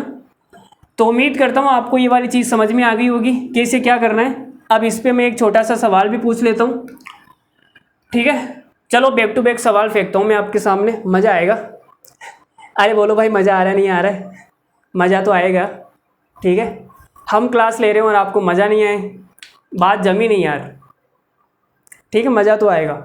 देखो, जमी से याद आई, हमारी क्लास में एक लड़की थी जिसका नाम था, क्या नाम था यार? चलो बाद में बताऊंगा, पहले ये सवाल समझ लो, उसके बाद मैं आपको कहानी सुनाऊंगा उस लड़की की, ठीक है। चलो सवाल करते हैं। लो भाई देखो, सवाल नंबर 4। यदि p और p+1 दोनों अभाज्य संख्याएं हैं तो p-1 के बारे में आपका क्या ख्याल है? 4 ऑप्शन आपके सामने हैं। It is a prime number, ये एक अभाज्य संख्या होगी। It is a composite number, ये एक भाज्य संख्या होगी। Its square is a composite number, इस संख्या का जो वर्ग है वो एक भाज्य संख्या होगी। या फिर it has only one factor, इसका केवल और केवल एक ही गुणनखंड है। तो कौन सा है? देखो बात करते हैं। आपने कहा सर 2 संख्या है, पहली संख्या है p और दूसरी संख्या है p+1। तो ये लगातार 2 संख्याएं आपके सामने लिखी हुई है भाई, लगातार 2 संख्या है ना, p और p+1 लगातार ही है ना। ये p के बाद में p+1 आएगा, फिर p+2 आएगा, ठीक है।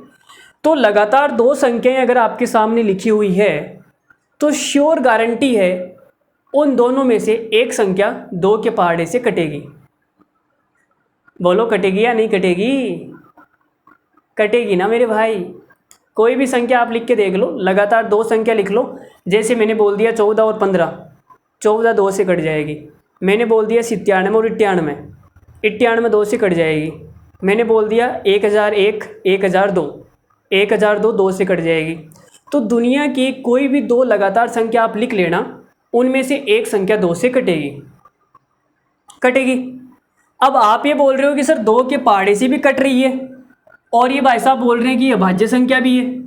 तो ऐसी तो अभाज्य संख्या केवल एक ही होती है जो 2 के पहाड़े से कट जाती है, और वो खुद ही 2 होती है। अरे वो खुद 2 ही तो होती है। तो आपने कहा ये तो हो जाएगी 2 और ये हो जाएगी 3। तो p-1 के बारे में आपका क्या ख्याल है? कितना आएगा p-1? ये आ जाएगा 1, ठीक है। तो 1 क्या होता है? 1 प्राइम नंबर होता है क्या? नहीं होता, ये गलत हो गया। 1 कंपोजिट नंबर होता है क्या? नहीं होता, ये गलत हो गया। अगर 1 का स्क्वायर करूँगा तो कंपोजिट नंबर आएगा क्या? नहीं आएगा, तो ये भी गलत हो गया। 1 का केवल एक ही फैक्टर होता है, हाँ भाई, इस एक का केवल एक ही फैक्टर होता है, ठीक है। तो सवाल का आंसर हो जाएगा ऑप्शन नंबर डी। कितना खूबसूरत और कितना ज़बरदस्त, कितना स्प्लेंडिड सवाल था। वेरी एलिगेंट सवाल, नाइस, मज़ा आ गया। कितना खतरनाक दिमाग लगा होगा इसके अंदर। ठीक है, देखो नंबर सिस्टम क्या है कि नंबर सिस्टम से सवाल तो आएंगे, ऐसी बात नहीं है कि एग्ज़ाम में सवाल नहीं आएंगे, लेकिन अभी तो हम चैप्टर पढ़ रहे हैं ना, तो मुझे तो आपको हर एक चीज़ समझानी है, हर एक बात समझानी है। ठीक है, ये तो है नहीं कि मैं डायरेक्ट वही चीज़ पढ़ा दूँ यहाँ पे जो एग्ज़ाम में आएगी। मुझे तो आपको पूरा कंप्लीट पढ़ाना है ना, तो मैं तो कंप्लीट पढ़ाऊँगा। ठीक है, ऐसे तुच्छे मुच्छे सवाल एग्ज़ाम में आएंगे नहीं आएंगे मुझे नहीं पता, लेकिन ऐसे सवाल है जो आपके अंदर थिंकिंग प्रोसेस डेवलप कर देंगे, आपकी सोचने की जो क्षमता है ना वो बढ़ेगी, इंक्रीज होगी। तो आप वीडियो को पॉज किया करो, सवाल को खुद से ट्राई किया करो, इसका क्या आंसर निकलेगा क्या नहीं निकलेगा, तब मज़ा है। ठीक है, तब क्या आएगा, मज़ा आएगा। ठीक है, अरे भाई अगर आप उसके पास जाते हो, वो पहली बार में ही आपको हाँ बोल देती है, आज से मैं तेरी हूँ, तो कुछ मज़ा आएगा या नहीं आएगा। लेकिन उसको अपना बनाने में जो मज़ा है वो कहीं नहीं है। ठीक है, वो 2-4 बार मना करेगी, ठीक है, हम उसके पीछे लगे रहेंगे, तो जो वो प्रोसेस है ना उसमें जो मज़ा है ना वो कहीं नहीं है। समझ रहे हो मेरी बात को? चलो ठीक है, सवाल नंबर 2 अगला लेते हैं। सवाल नंबर देखो भाई कितना ज़बरदस्त सवाल है। 4 अभाज्य संख्याएं आरोही क्रम में लिखी गई है। आरोही क्रम का मतलब हो गया बढ़ता क्रम। आरोही क्रम का मतलब क्या हो गया? आरोही क्रम का मतलब हो गया बढ़ता क्रम। ठीक है, असेंडिंग ऑर्डर, असेंडिंग ऑर्डर। ठीक है, चलो जी, तो बढ़ते क्रम में 4 संख्याएं लिखी गई है। 4 संख्याएं बढ़ते क्रम में लिखी गई है। अब आप बोल रहे हो कि सर पहले 3 का गुणनफल 385 है, पहले 3 का जो गुणनफल है वो 385 है, और बाद की 3 का गुणनफल है वो 1001 है। यह आपका कहना है। आज कहना ज़रूरी है कि तुमको हमसे प्यार हुआ है। देखो भाई, प्रथम अभाज्य संख्या आपको बतानी है, मतलब आपको ये वाली बतानी है। ठीक है, अब आप थोड़ा बहुत दिमाग लगाओ। अगर आपके पास थोड़ा अच्छा खासा दिमाग है, थोड़ा सा, ज़्यादा नहीं थोड़ा सा, तो देखो भाई 385 आ रहा है इन तीनों का गुणनफल, तो भाई इकाई का अंक 5 आ रहा है। इकाई का अंक 5 तभी आ सकता है जब आपने 5 से गुणा किया हो। अगर आप 5 से गुणा नहीं करेंगे तो इकाई का अंक 5 नहीं आएगा। समझ रहे हो ना?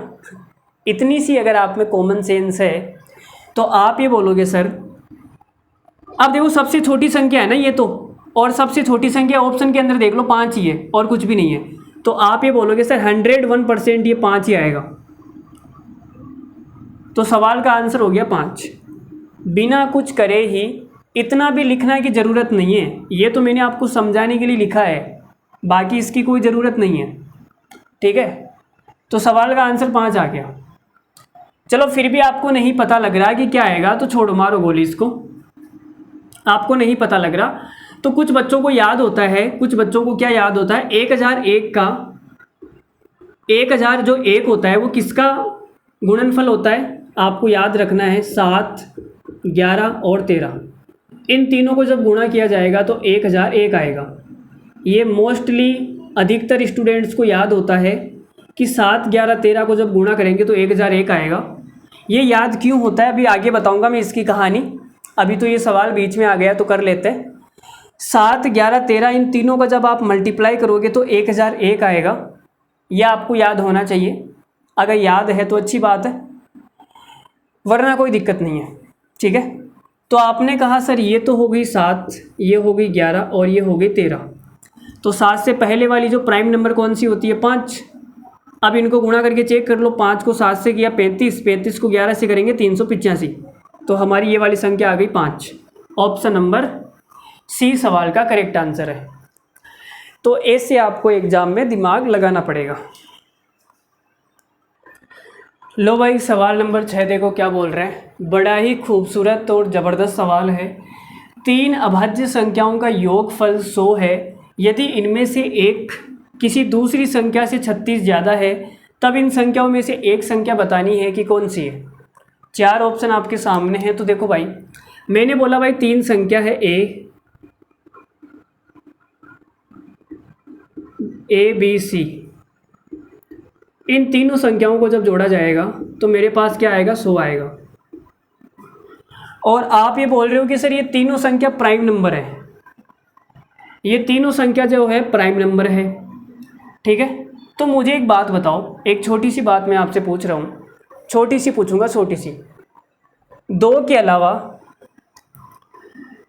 अलावा यहाँ पे लिख देता हूँ, 2 के अलावा इस दुनिया में जितनी भी प्राइम नंबर है, 2 के अलावा all prime number are odd. ये वाली बात मैंने सही लिखी है या नहीं लिखी? 2 के अलावा जितनी भी प्राइम संख्याएं हैं वो सारी की सारी कैसी होती है, ओड होती है। ये वाली बात मैंने सही लिखी है या नहीं, इतना बता दो, बस इतना बता दो जी मुझे, ये वाली बात सही है, ठीक है। चलो अब आपने कहा ठीक है, चलो मान लेते हैं कि ये 2 को मैंने हटा दिया तो सभी प्राइम नंबर ओड होती है।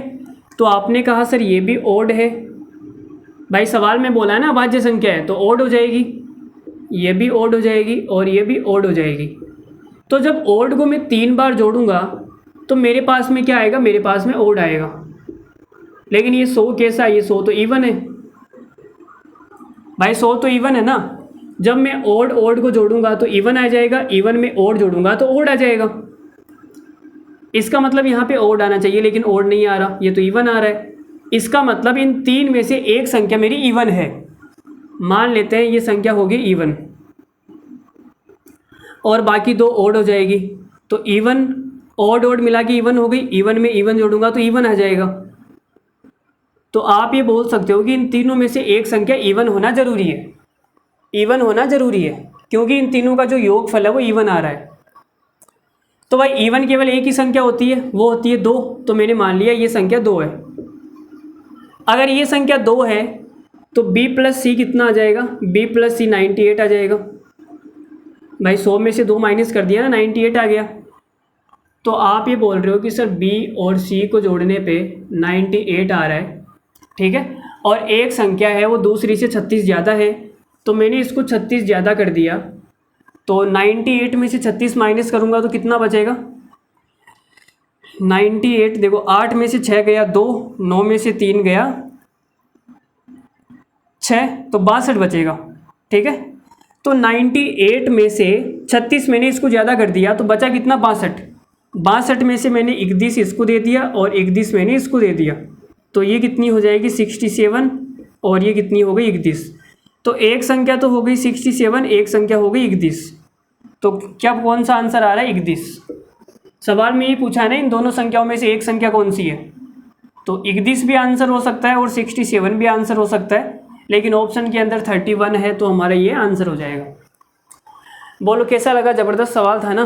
अरे दिमाग खुला या नहीं खुला?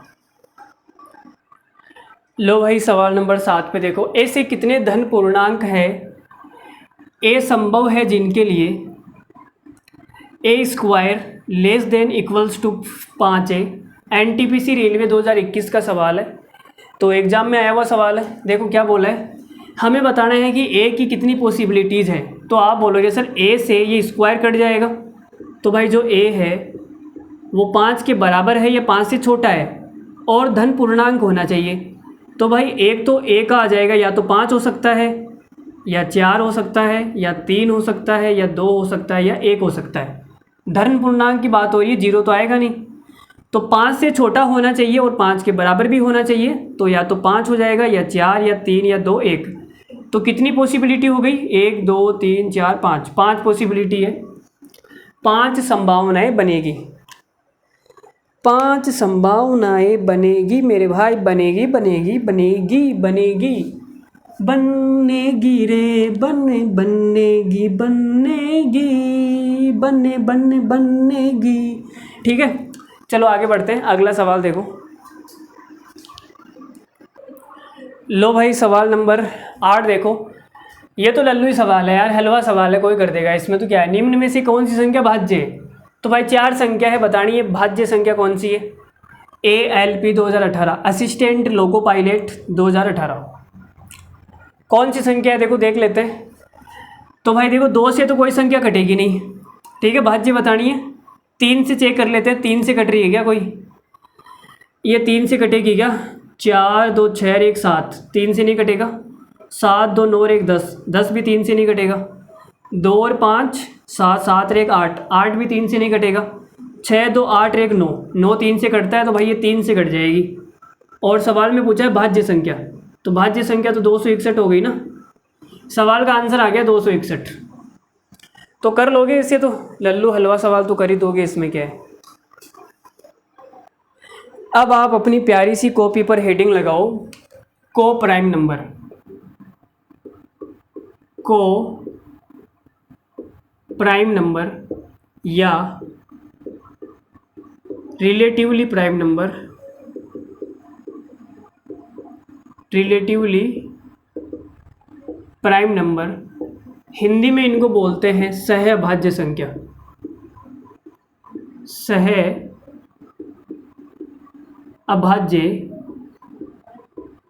संख्या, ठीक है।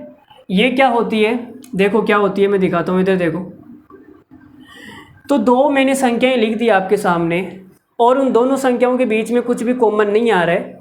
वो संख्याएं प्राइम भी हो सकती है और वो संख्या कंपोजिट भी हो सकती है, लेकिन उन दोनों संख्याओं के बीच में कुछ भी कॉमन नहीं है, केवल उनका जो एचसीएफ है, जो उनका मत्स्य है, वो 1 आएगा। तो वो संख्या कैसी हो जाएगी? को प्राइम नंबर। जैसे कि मैंने लिख दिया, सेट ऑफ 2 नंबर, 2 संख्याओं का समुच्चय, सेट ऑफ 2 नंबर हैविंग, जिनका एचसीएफ, हैविंग एचसीएफ इज 1, जिनका एचसीएफ 1 है। फॉर एग्जाम्पल की बात कर रहे थे, मैंने लिखा 3 और 5, तो 3 और 5 का जो एचसीएफ है वो 1 है, तो ये संख्या कैसी हो जाएगी? को प्राइम नंबर, ठीक है। 3 और 5 को प्राइम नंबर है। मैंने लिख दिया 5 और 8, 5 और 8 में कुछ भी कॉमन नहीं है, एचसीएफ कितना आएगा? 1 आएगा, तो ये भी को प्राइम नंबर हो जाएगी। मैंने आपके सामने लिख दिया 25 और 27, तो इनके बीच भी कॉमन कुछ भी नहीं आएगा, इनके बीच में एक कॉमन आएगा, इनका एचसीएफ कितना आएगा? 1। अरे भाई, इनका जो एचसीएफ है वो कितना है? 1, तो एचसीएफ 1 है, तो ये को प्राइम नंबर हो जाएगी। तो को प्राइम नंबर समझ में आ गई आपको बात? को प्राइम नंबर क्या होती है? एक होता है ट्विन प्राइम नंबर। एक चीज़ और लिख लो आप, ट्विन का मतलब हो गया जुड़वा, ठीक है। ट्विन प्राइम नंबर, ये देखो प्राइम नंबर की कहानी है। ट्विन प्राइम नंबर क्या होता है? तो ए से 2 प्राइम नंबर, ए से 2 प्राइम नंबर, जिनका बीच का जो डिफरेंस है, जिनका डिफरेंस कितना होना चाहिए? 2 होना चाहिए। Difference is 2। अगर 2 प्राइम नंबर है, जैसे मैंने एग्जांपल लिख दिया 3 और 5, तो इनके बीच में डिफरेंस कितने का है? 2 का, तो ये क्या होना चाहिए? ये ट्विन प्राइम नंबर हो जाएगा। एक एग्जांपल हो गया। मैंने लिख दिया जैसे 41 और 43। पहली बात तो प्राइम नंबर होना चाहिए। यहाँ पे तो प्राइम नंबर है या नहीं उसकी कोई गारंटी नहीं है। देखो 25 प्राइम नंबर नहीं है, 27 भी प्राइम नंबर नहीं है, लेकिन इनके बीच का एचसीएफ 1 है, इसलिए ये को प्राइम नंबर है। लेकिन यहाँ पे ट्विन प्राइम नंबर में जो नंबर है वो प्राइम होने चाहिए, ठीक है ना। जैसे 41 प्राइम है, 43 भी प्राइम है, और इनके बीच का डिफरेंस कितना है? वो 2 है, इसलिए ये क्या हो जाएंगे? Twin prime number. बात समझ में आ रही है? ये प्राइम होना ज़रूरी है, यहाँ पे प्राइम होना ज़रूरी नहीं है। तो ये हो गया ट्विन प्राइम नंबर, छोटी सी कहानी थी। अगला सवाल देखो, सवाल नंबर 9 लेते हैं। देखो भाई सवाल नंबर 9, किस युग्म की संख्याएं सहअभाज्य संख्याएं हैं? को प्राइम नंबर है वो बताना है। तो आपने कहा सर को प्राइम नंबर वो संख्याएं होती है जिनका एचसीएफ 1 होता है, जिनके बीच में कुछ भी कॉमन नहीं होता है। यहाँ पे देखो 12 और 27 में 3 कॉमन आ जाएगा, इनका एचसीएफ कितना आएगा? 3, तो ये वाला आंसर नहीं है। 36 और 20 का जो कॉमन आएगा 4 कॉमन आ जाएगा, ठीक है, इनका एचसीएफ 4 आएगा, तो ये वाला भी आंसर नहीं है। 7 या 21 होता है, 7 अंटे 56 होता है, तो HCF 7 आएगा। 7 कॉमन आ रहा है भाई, यहाँ पे कुछ भी कॉमन नहीं आएगा, ठीक है। तो ये वाला हमारा आंसर हो जाएगा। तो कर लोगे? ऐसे तुच्छे मुच्छे सवाल कोई नहीं करवाएगा भाई, पूरे यूट्यूब पर मैं ही करवा रहा हूँ, आपको सिखा रहा हूँ। मेरा उद्देश्य है कि आप क्लास में आए हैं तो कुछ सीख के जाए। लो भाई, NTPC का एक और लल्लो हलवा सवाल देख लो क्या है। ये NTPC में इतने तुच्छे मुच्छे सवाल पूछे गए हैं, बेसिक सवाल। क्या बताऊँ, देखो क्या है। ऐसी संख्या बताओ भाई जिसका गुणनखंड स्वयं वो संख्या होती है और एक होता है, क्या कहलाती है? सबको पता है भाई। अरे भाई, जो बच्चा अभी अभी आया है इस दुनिया में, एक दिन का हुआ है, वो भी इस सवाल का आंसर बता देगा। इतना लल्लू सवाल है। जिसका गुणनखंड एक तो वो संख्या स्वयं होती है और एक होता है, तो कौन सी संख्या होती है? Prime number. कितना हलवा सवाल है यार। चलो आगे देखो, परफेक्ट नंबर की कहानी मैं आपको सुनाता हूँ, क्या होता है परफेक्ट नंबर। देखो भाई, हेडिंग लगा लो परफेक्ट नंबर। परफेक्ट नंबर को हिंदी में क्या बोलते हैं? पूर्ण संख्या। तो परफेक्ट नंबर क्या होते हैं उनके बारे में बात करते हैं, थोड़ी सी बात करते हैं, ज़्यादा नहीं। परिभाषा तो आपको पता ही होनी चाहिए। तो आपने कहा सर परफेक्ट नंबर यदि किसी संख्या के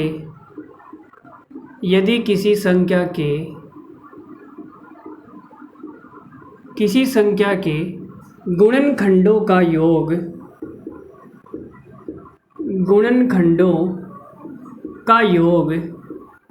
अब गुणनखंड भी कौन कौन से?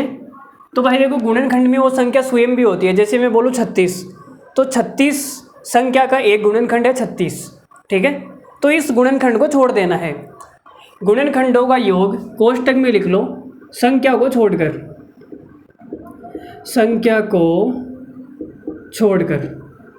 ठीक है। तो आपने कहा लो जी छोड़ दिया भाई, उसने भी हमें छोड़ दिया था, हमने भी छोड़ दिया भाई, कोई दिक्कत नहीं है। गुणनखंडों का योग संख्या के बराबर हो, संख्या के बराबर आ जाए, बराबर आजा, देखो आजा, ठीक है। बराबर आ जाए तो वह पूर्ण संख्या कहलाती है या परफेक्ट नंबर कहलाती है। अभी एग्जाम्पल से आपको क्लियर हो जाएगा, अगर आपको नहीं समझ में आया तो। वह परफेक्ट नंबर कहलाती है। ये रिश्ता क्या कहलाता है, लाता। देखो, तो मैंने एक एग्जाम्पल लिया, मैंने आपके सामने लिख दिया। जैसे मैंने लिखा 4, ठीक है। तो आप ये बोलोगे सर 4 का गुणनखंड होता है एक, तो एक होता है, और 2 भी होता है, और 3 तो नहीं होता, एक 4 होता है, लेकिन 4 लेना नहीं है, ठीक है। 4 के कितने गुणनखंड होते हैं? 1, 2, 4, 3 गुणनखंड होते हैं। लेकिन मैंने क्या लिखाया? संख्या को छोड़कर। तो ये वाला गुणनखंड आपको नहीं लेना है, ठीक है। अब इनका योग कितना हो रहा है? तो आप बोलोगे सर इनका योग आ रहा है 3। तो क्या ये संख्या के बराबर है? क्या संख्या के बराबर नहीं है? इसका मतलब ये परफेक्ट नंबर नहीं है, ये परफेक्ट नंबर नहीं है। दूसरा एग्जाम्पल लेते हैं 6। तो 6 के कितने गुणनखंड होते हैं? 1 होता है, 2 भी होता है, 3 भी होता है, और 6 भी होता है। लेकिन मैंने कहा संख्या को छोड़कर, तो ये वाला गुणनखंड आपको नहीं लेना है। इनका योग कितना हो जाएगा? तो आप बोलोगे सर इनका योग आ रहा है 6। तो देखो संख्या के बराबर आ रहा है, इसका मतलब ये जो संख्या है वो परफेक्ट नंबर है। ये वाली जो संख्या है वो क्या है? Perfect number. तो एक एग्जाम्पल आपको ध्यान रखना है, 6 हो गया परफेक्ट नंबर में, एक तो आ गया 6। एक एग्जाम्पल और बता देता हूँ। जैसे मैंने एग्जाम्पल लिया 28 का, तो आपने कहा सर इसका गुणनखंड होता है 1, 2, 4, 4 के बाद में 7 हो जाएगा, 14 और 28। तो ये वाला गुणनखंड आपको लेना नहीं है, ठीक है। इनका योग कितना आ रहा है? तो 14 और 7 21, 21 और 4 25, 25 और 3 28। तो इनका योग आ गया 28। तो संख्या के बराबर ही आ रहा है, इसका मतलब ये संख्या क्या हो जाएगी? परफेक्ट नंबर, ठीक है। एक एग्जाम्पल हो गया 28। और भी एग्जाम्पल होते हैं, लेकिन वो आगे कोई काम के नहीं है, आपको हल्का फुल्का पता होना चाहिए। 6 और 28 के बारे में अगर आपको पता है तो कोई दिक्कत नहीं है, काम हो जाएगा। चलो अब सवाल फेंकता हूँ मैं आपके सामने। अगला सवाल देखो, निम्न में से कौन सा कथन सत्य है वो बताना है। प्रत्येक पूर्ण संख्या प्राकृत संख्या होती है। तो भाई ये वाला कथन तो गलत है। गलत क्यों है? क्योंकि पूर्ण संख्या के अंदर जीरो आता है और जीरो प्राकृत संख्या नहीं होती, तो जीरो के कारण ये स्टेटमेंट गलत हो गया। प्रत्येक पूर्णांक परिमेय संख्या होती है। भाई सही बात है, जो भी पूर्णांक है वो सारे के सारे कैसे होते हैं? परिमेय होते हैं। तो आपने कहा सर ये सही बात है। आगे बढ़ते हैं। प्रत्येक परिमेय संख्या पूर्णांक संख्या होती है, ये गलत बात है। गलत क्यों है? क्योंकि परिमेय संख्या में सारे पॉइंट वाले भी आते हैं, 0.2, 0.3, 1/2 हो गया, लेकिन 1/2 पूर्णांक तो नहीं होता ना, तो ये गलत हो गया। तो भाई देखो इसमें तो आ रहा है ए। सत्य कौन सा है वो बताना है, ठीक है। बी केवल सत्य है, तो बी केवल एक ही ऑप्शन में है, ऑप्शन नंबर सेकंड हमारा इस सवाल का करेक्ट हो जाएगा।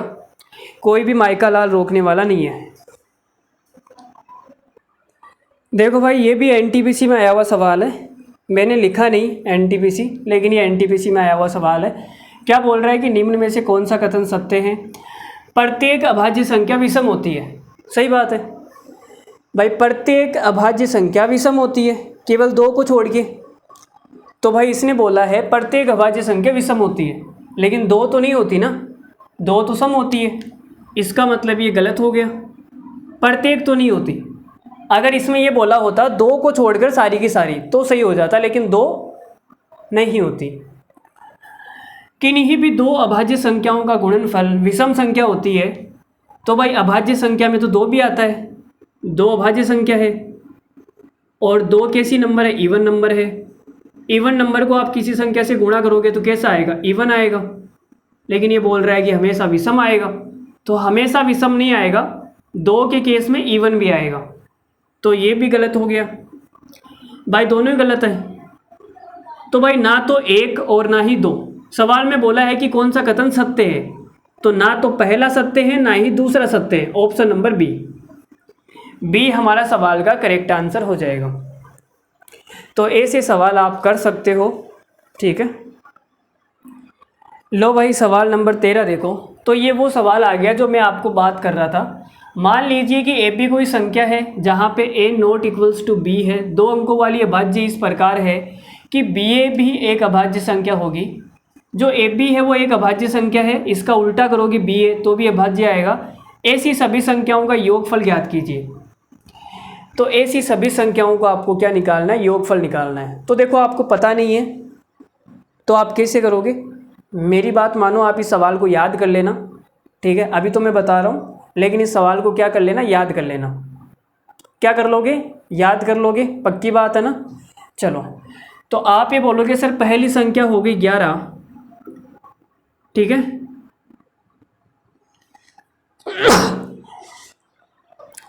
कौन याद कर रहा है भाई इस वक्त? इतनी रात को कौन याद कर रहा है यार? भाई देखो रात को, इतनी रात को किसी और की बाहों में हमें याद करना शोभा को शोभा नहीं देता है। तो देखो मैं क्या बोल रहा था, काम की बात पे आते हैं। मैंने कहा कि 11 का उल्टा करूँगा तो 11 ही आएगा, ये भी एक अभाज्य संख्या है। और आप ले सकते हो 13, ठीक है। 13 का उल्टा करोगे तो कितना आएगा? 31 आएगा, ये भी एक अभाज्य संख्या हो गई। 13 के बाद में तुम चले जाओ किस पे? 17 पे। 17 अभाज्य संख्या हो गई। 17 का उल्टा करोगे 71, ये भी अभाज्य संख्या हो गई। और 17 हो गया 18, 19 नहीं होगा। अब देखो दो वाली लाइन में मैं चेक नहीं करूँगा, मैं 20 से 29 तक कुछ भी चेक नहीं करूँगा। क्यों चेक नहीं करूँगा? क्योंकि जब मैं इसका उल्टा करूँगा ना, जैसे मान लेते हैं मैंने इसका उल्टा कर दिया तो कितना आएगा? 92 आएगा। तो इकाई का अंक 2 आ जाएगा। इन संख्याओं में से किसी भी संख्या का अगर मैं उल्टा करूँगा तो इकाई का अंक 2 आएगा, और 2 से 2 तो कट जाएगा ना भाई। अगर कोई संख्या 2 से कट गई तो काहे की प्राइम है, ठीक है। अपने आप को प्राइम बोलने का अधिकार खो देगी वो, तो 2 आने का मतलब है वो प्राइम नहीं हो सकती। अब आप ये मत जाना सर 2 तो होती है ना प्राइम, ऐसी बात नहीं है, ठीक है। समझो मेरी बात को। तो इनमें मैं चेक नहीं करूँगा। फिर मैं आगे जाऊँगा, मैं गया 30 से 39 की बात कर रहा हूँ, ठीक है। तो आप ये बोलोगे सर 30 के अंदर एक होती है 31, 31 तो आ गई, 37, तो मैंने यहाँ पे ले लिया 37 और एक आ गई 73, उल्टा करने पर ऐसी टोटल कितनी संख्या होती है? 9 संख्या होती है। 1 2 3 4 5 6 7 आ गई, 2 संख्या और बची हुई है, ठीक है। तो चलो हो गया मामला यहाँ तक। फिर मैं देखो 4 वाली लाइन को चेक नहीं करूँगा, 40 से 49 तक मैं चेक नहीं करूँगा, क्योंकि जब इनका उल्टा करूँगा तो इकाई का अंक 4 आएगा, तो इकाई का अंक 4 आएगा, वो तो 2 से कट जाएगी ना, तो चेक करने की ज़रूरत कहाँ है। और मैं 50 से 59 भी चेक नहीं करूँगा, क्योंकि जब इनका उल्टा करूँगा तो इकाई का अंक 5 आएगा और 5 से कट जाएगा, इसका मतलब वो प्राइम नहीं है।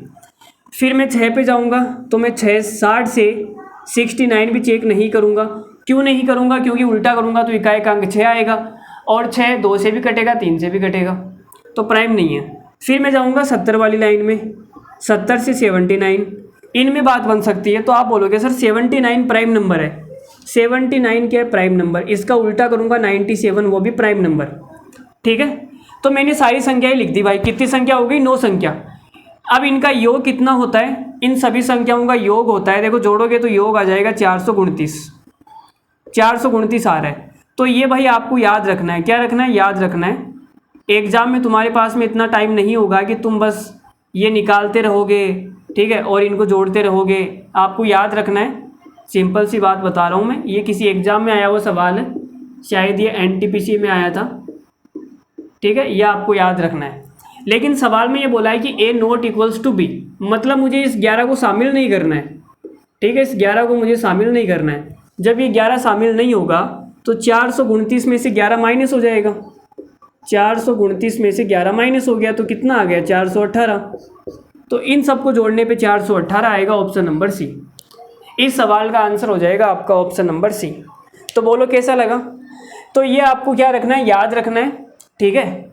इन सबको जोड़ने पे 429 आ रहा है, लेकिन सवाल में कंडीशन दी हुई है कि A not equals to B, मतलब 11 को शामिल नहीं करना है, तो 418 आ जाएगा।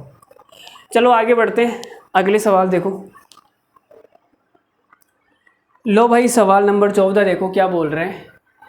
यदि n square minus 13, n square minus 11, n square minus 9 अभाज्य संख्याएं हैं, तो n के संभावित मानों की संख्या क्या है जहां n एक पूर्णांक है। 4 ऑप्शन आपके सामने है भाई, बताना इस सवाल का आंसर कितना आएगा। इस सवाल का आंसर बताना कितना आएगा। फटाफट इस सवाल का आंसर बताओ कितना आ रहा है, फटाफट बताओ। तब तक मैं कमेंट वमेंट देख लेता हूँ। ये एक भाई साहब क्या बोल रहे हैं कि सर मेरी वाली की शादी हो रही है, मेरा उससे ब्रेकअप हो गया। हाँ हाँ, तुम यही तो करने आते हो, और काम क्या है तुम्हारे पास? कुछ काम है क्या?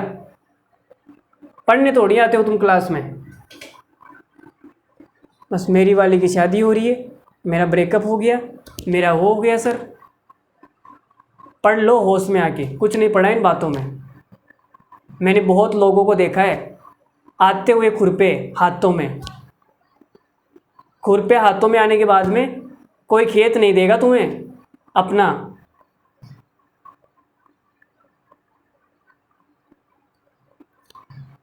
बस ये कमेंटबाजी करवा लो इनसे, और कोई काम तो है नहीं। देखो सवाल पे आते हैं, सवाल क्या बोल रहे हैं। तो देखो एक चीज़ यहाँ पे आपको नोटिस करनी है, एक छोटी सी बात मैं आपसे पूछ रहा हूँ। तो आपने कहा सर एक संख्या तो हो गई n स्क्वायर माइनस 13, एक संख्या तो है ये, दूसरी हो गई n स्क्वायर माइनस 11, और एक संख्या हो गई भाई n स्क्वायर माइनस 9। तो आप ये देखो कि सर जब मैंने इसमें प्लस का 2 किया तो ये वाली संख्या आ गई, जब मैंने इसमें प्लस 2 किया तो ये वाली संख्या आ गई, मतलब दो दो के गैप पे 3 संख्याएं लिखी हुई है। तो मैं ये बोल सकता हूँ कि 3 लगातार संख्याएं लिखी हुई है दो दो के गैप पे, ठीक है। 3 लगातार संख्याओं में से एक संख्या 3 से ज़रूर कटेगी, मानते हो इस बात को? अरे भाई दुनिया का कोई भी एग्जाम्पल लेके देख लो ना। जैसे मुझे 4 का गैप रखना है, मुझे 4 का गैप रखना है और 3 लगातार संख्या लिख देता हूँ। जैसे मैंने बोला कि 20 और 24 और 28, तो 4 के गैप पे मैंने लगातार 3 संख्या लिख दी, तो आप देख सकते हो इन तीन में से एक संख्या ऐसी है जो 3 से ज़रूर कटेगी। आप कोई सा भी एग्जाम्पल लेके देख सकते हो, ठीक है। तो 2 के गैप पर तीन लगातार संख्या लिखी हुई है, इसका मतलब इनमें से एक संख्या 3 से ज़रूर कटेगी। अब आप बोल रहे हो कि संख्या 3 से भी कट रही है और संख्या अभाज्य भी है, इसका मतलब वो संख्या 3 ही है भाई। वो संख्या क्या है, वो 3 खुद ही है, और तो कोई संख्या होगी नहीं जो 3 से कट जाएगी। 3 खुद ही तो होगी ना। तो आपने कहा सर ये होगी 3, 3 में 2 जोड़ूंगा तो आ जाएगा 5, 5 में 2 जोड़ूंगा आ जाएगा 7। बोलो बात समझ में आई क्या? 3, 5, 7। तो 2 के गैप पर केवल और केवल एक ही जोड़ा संभव है, 3, 5, 7। 2 के गैप पर अभाज्य संख्याओं का केवल एक ही जोड़ा संभव है, वो कौन सा है? 3, 5, 7, ठीक है। तो आपने कहा सर ये इसके बराबर होगा, ये इसके बराबर है, ये इसके बराबर है, किसी को भी बराबर रख दो। तो n² - 13 बराबर आ गया 3, तो n² बराबर आ जाएगा 16, तो n बराबर आ जाएगा ±√16। तो कितना आंसर आ गया? ±4। सवाल में क्या बोला है? सवाल में बोला है कि n एक पूर्णांक है, तो प्लस का 4 भी आ सकता है, माइनस का 4 भी आ सकता है। तो n की कितनी वैल्यू पॉसिबल है? दो वैल्यू पॉसिबल है, एक तो हो गई प्लस की 4, एक हो गई माइनस की 4। तो 2 वैल्यूज आर पॉसिबल। सवाल का आंसर हो जाएगा 2। सवाल का आंसर कौन सा हो जाएगा? 2 हो जाएगा मेरे दोस्त। देखो भाई सवाल नंबर 15 देख लो, ये भी थोड़ा सा अच्छा सवाल है, थोड़ा ध्यान से समझना। p एक अभाज्य संख्या है जो कि 3 से अधिक है, p² को 12 से विभाजित करने पर क्या शेषफल आएगा? तो देखो कुछ भी नहीं है सवाल के अंदर, तो आप ये बोलोगे सर p एक अभाज्य संख्या है और अभाज्य संख्या को 6 के +1 या 6 के -1 की फॉर्म में लिखा जा सकता है। जो संख्या 3 से बड़ी है उस संख्या को हम इस फॉर्म में लिख सकते हैं। आप बोल रहे हो कि सर p का स्क्वायर कर दो, लो जी भाई मैंने स्क्वायर कर दिया। तो यहाँ a + b का होल स्क्वायर खोलूँगा तो कितना हो जाएगा? a का स्क्वायर प्लस b का स्क्वायर, और अगर आप प्लस लोगे तो प्लस का 2ab आएगा, माइनस लोगे तो माइनस का 2ab आएगा। तो ये 2 आ गया, a की जगह आ गया 6k और b की जगह आ गया 1, ठीक है। तो आ गया 36k² + 1 ± 12k, यह आएगा। अब आप बोल रहे हो कि सर इसको मैं 12 से डिवाइड करूँगा, तो 12 से डिवाइड करूँगा तो भाई ये तो 12 से पूरा पूरा कट जाएगा, 12 तिया 36, ये भी 12 से पूरा पूरा कट जाएगा, 12 एकम 12, लेकिन ये 12 से नहीं कटेगा। तो यहाँ पे शेषफल कितना आ गया? 1। तो भाई शेषफल आएगा 1। सवाल का आंसर है 1। तो कैसा लगा बताओ? कर दोगे ऐसे सवाल? अरे ऐसे सवाल अगर आपके सामने आए तो कर दोगे ना? ठीक है, चलो 2-3 सवाल और करते हैं और ख़त्म करते हैं आज का सिलसिला। आज का गेम कैसा लग रहा है? आज तो मुझे लगता है कि बढ़िया क्लास हुई, बढ़िया बढ़िया सवाल आए, कुछ आपको कुछ नया सीखने को मिला होगा। अगर आपको अच्छा लगा है तो बढ़िया सा कमेंट करके जाइए, एकदम ज़बरदस्त, जिसको पढ़ के मज़ा आ जाए बस, ठीक है। चलो भाई अगला सवाल देखो फिर। ये सवाल आपके कॉमन सेंस पर है, कॉमन सेंस का सवाल है, कोई भी कर देगा। देखो क्या है, एक अभाज्य संख्या में इकाई के स्थान पर अंक x होता है, x के से कितने अंक संभव है? मान लेते हैं कि ये कोई अभाज्य संख्या है जिसका इकाई का अंक क्या है? x, इकाई का अंक है x। तो भाई x पर कितने अंक आ सकते हैं वो आपको बताना है। देखो अंक कितने होते हैं इस दुनिया में भाई? 10 अंक होते हैं, या तो 0 आएगा, या 1 आएगा, या 2 आएगा, 3, 4, 5, 6, 7, 8, 9। इन 10 अंकों में से कोई ना कोई अंक तो आएगा ना मेरे भाई, ठीक है। तो आप ये बोल रहे हो कि सर इकाई का अंक 0 नहीं आ सकता। अगर 0 आ गया तो संख्या 10 से कट जाएगी। इकाई का अंक 1 आ सकता है, इकाई का अंक 2 नहीं आ सकता। अगर 2 आ गया तो संख्या 2 से कट जाएगी। 4 भी नहीं आ सकता, 4 आते ही संख्या 2 से कट जाएगी। 5 भी नहीं आ सकता क्योंकि 5 आ गया तो संख्या 5 से भी कट जाएगी। अगर 6 आ गया तो संख्या कितने से कट जाएगी भाई? 2 से कट जाएगी ना। 7 आ सकता है, 8 नहीं आ सकता। 8 आ गया तो संख्या 2 से कट जाएगी। तो क्या क्या आ सकता है भाई, एक तो 1 आ सकता है, या फिर तुम बोल रहे हो कि 3 भी आ सकता है, या फिर तुम बोल रहे हो कि 7 भी आ सकता है, या फिर तुम बोल रहे हो कि 9 भी आ सकता है। ठीक है, तो इकाई के स्थान पर ये वाले अंक आ सकते हैं, 1 3 7 9, 4 पॉसिबिलिटी है, 4 अंक संभव है। ठीक है, 4 अंक संभव है, इकाई का अंक 1 3 7 9 हो सकता है। दुनिया की कोई सी भी आप प्राइम नंबर उठा लो, या तो इकाई का अंक 1 होगा, या 3 होगा, या 7 होगा, या 9 होगा, और कुछ नहीं होगा। एग्जाम्पल दे देता हूँ, जैसे 1 वाला एग्जाम्पल दिया तो 11 मान लो, 31 मान लो, 41 मान लो, बहुत सारे एग्जाम्पल है। ठीक है, 61 भी मान सकते हो। अगर 3 की बात करें तो एग्जाम्पल हो जाएगा 13, 23 हो गया, 43 हो गया। 7 की बात करूँ मैं तो 97 हो जाएगा, या फिर 37 मान लो, 47 मान लो, 47, 8 कुड़ी दा लग 20, 8 कुड़ी दा जो भी है। 9 का एग्जाम्पल ले लो, 79 मान लो, 59 हो गया। ठीक है, 29 हो गया। तो ये इकाई का अंक ये वाले हो सकते हैं, 1 3 7 9, बाकी नहीं हो सकता। अब आप ये मत बोलना सर 2 तो प्राइम नंबर है ना, तो इकाई का अंक 2 भी हो सकता है। ऐसे तो 3 भी है, 5 भी है, 7 भी है। ठीक है, ऐसे सारे थोड़ी आ जाएंगे, फिर ये वाला मामला नहीं है, केवल इकाई के अंक की बात हो रही है। चलो 4 अंक पॉसिबिलिटी आ गई। एक सवाल और करते हैं, उसके बाद में आप जाना अपने घर और आराम से सो जाना। देखो भाई सवाल क्या बोल रहा है कि प्रथम 111 पूर्ण संख्याओं का योग का इकाई का अंक क्या है। यूनिट डिजिट बताना, आपको क्या बताना है, यूनिट डिजिट। तो बता देते हैं, देखो ये फॉर्मूले लिख लो, अगर आपको पता है तो अच्छी बात है, अगर नहीं पता है तो लिख लो। देखो 1 से शुरू करते हैं, 1 से शुरू करके प्रथम प्राकृत संख्याओं का जो योग है, जैसे मैंने n तक ले लिया, तो ये कितना आएगा, ये आ जाएगा n+1/2। ये हो गया प्रथम n प्राकृत संख्याओं का योग हो गया। अगर इनके वर्गों की बात करूं मैं, तो इनका वर्ग का योग कितना आ जाएगा, ये वाला फॉर्मूला भी आप लिख लो, n²। तो ये होता है भाई, कितना होता है, n+1, 2n+1 बटे के अंदर 6। ठीक है, लगता है मार्कर में 6 खाली हो रही है। चलो अभी डालते हैं फॉर्मूला, तो लिख लो आप। अगर मैं क्यूब की बात करूं तो इनका भाई जो क्यूब होता है, प्रथम n प्राकृत संख्याओं के घनों का योग कितना हो जाएगा, तो भाई आप ये बोल दोगे सर ये हो जाएगा n+1/2 का होल स्क्वायर। ठीक है, तो ये तीनों पॉइंट आपको याद होने चाहिए। चलो एक बार सही डाल लेते हैं। मैंने फॉर्मूला तो आपको बता ही दिया है, मैंने फॉर्मूला आपको बता ही दिया है, आप सवाल को ट्राई कर सकते हैं। इसमें एक छोटी सी बात आपको ध्यान रखनी है, छोटी सी बात,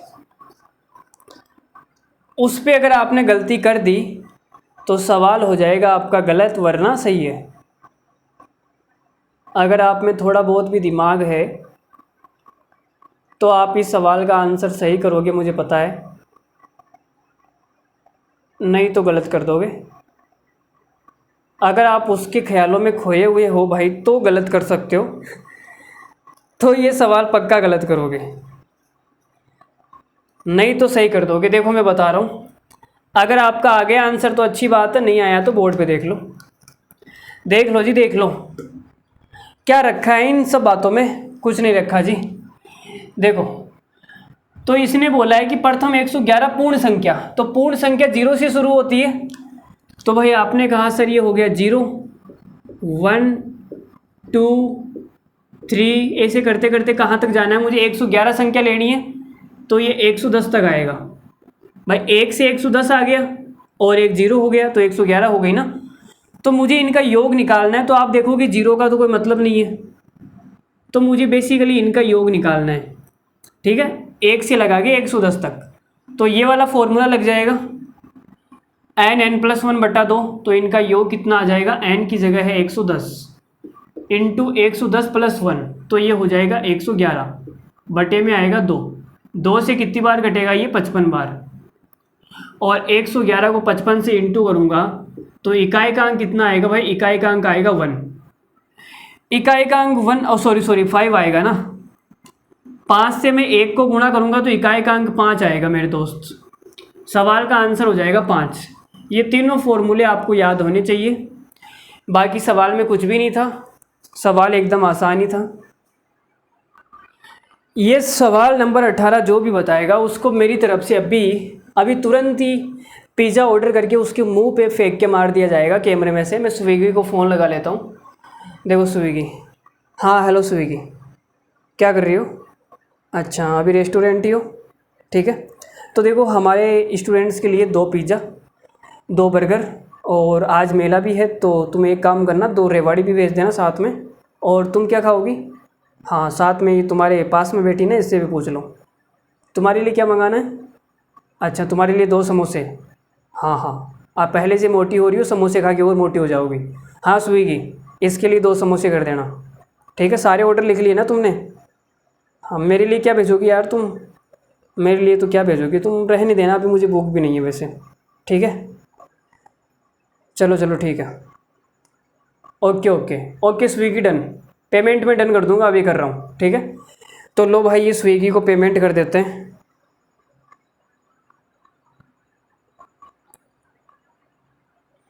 ये पेमेंट क्यों नहीं हो रहा है?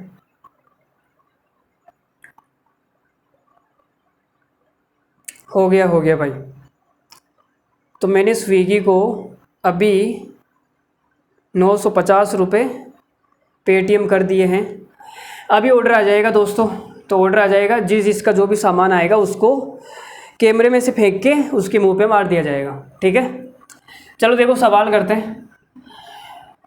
तो आपने कहा जी क्या बोल रहा है, कौन सा सत्य है? देखो बात करते हैं। 103 से छोटी प्राइम नंबर प्राप्त करने के लिए मुझे 2, 3, 5, 7 के गुणज को अस्वीकार करना होगा। तो मैंने आपको एक बात बताई थी कि अगर मुझे चेक करना है कि n मेरी प्राइम नंबर है या नहीं, तो मैं क्या चेक करता हूँ? अंडर रूट n से छोटे जितने भी अभाज्य नंबर है उस नंबर को मैं रिजेक्ट करता हूँ, ठीक है। उस नंबर को मैं क्या करता हूँ? रिजेक्ट। जैसे इसने बोला 103, तो भाई 103 है तो अंडर रूट 103 कितना आएगा? तो तुम बोलोगे सर लगभग आ जाएगा 10, ठीक है। 10 से छोटे अभाज्य संख्या कौन कौन सी होती है? एक तो 2 हो जाएगी, 3 हो जाएगी, 5 हो जाएगी, 7 हो जाएगी। तो आपको पता लग गया ये 2 से कटती है कि 103 नहीं कटती, तो मैंने 2 को रिजेक्ट कर दिया। 3 से कटेगी? नहीं कटेगी। 3 से नहीं कटेगी ना, 5 से भी नहीं कटेगी, 7 से कट रही है। तो कुल मिला के मुझे क्या करना है? अगर मुझे 103 से छोटी अभाज्य नंबर प्राप्त करनी है, अभाज्य संख्या चाहिए, तो मैं क्या करूँगा? 2, 3, 5, 7 इनको मुझे क्या करना पड़ेगा? अस्वीकार करना पड़ेगा। इनके जितने भी मल्टीपल्स हैं, जितने भी गुणक है, उनको मुझे क्या करना पड़ेगा? रिजेक्ट करना पड़ेगा। तो सवाल में ये बोला है कि 103 से छोटी प्राइम नंबर अगर आपको लेनी है तो 2, 3, 5, 7 के गुणज को अस्वीकार करना होगा, ठीक है। तो ये वाला कथन सत्य हो गया। 121 से कम प्राप्त प्रत्येक भाज्य संख्या 11 से कम अभाज्य संख्या से विभाज्य है। तो देखो भाई ये क्या बात बोल रहा है? 121, अगर 121 से मुझे चेक करना है कि अभाज्य संख्या है या नहीं, तो मैं क्या निकालूंगा? अंडर रूट 121, और ये कितना आएगा? 11, ठीक है। तो 11 से छोटी अभाज्य संख्या कौन सी हो जाएगी? 2, 3, 5, 7 और 11 खुद भी तो हो जाएगी ना।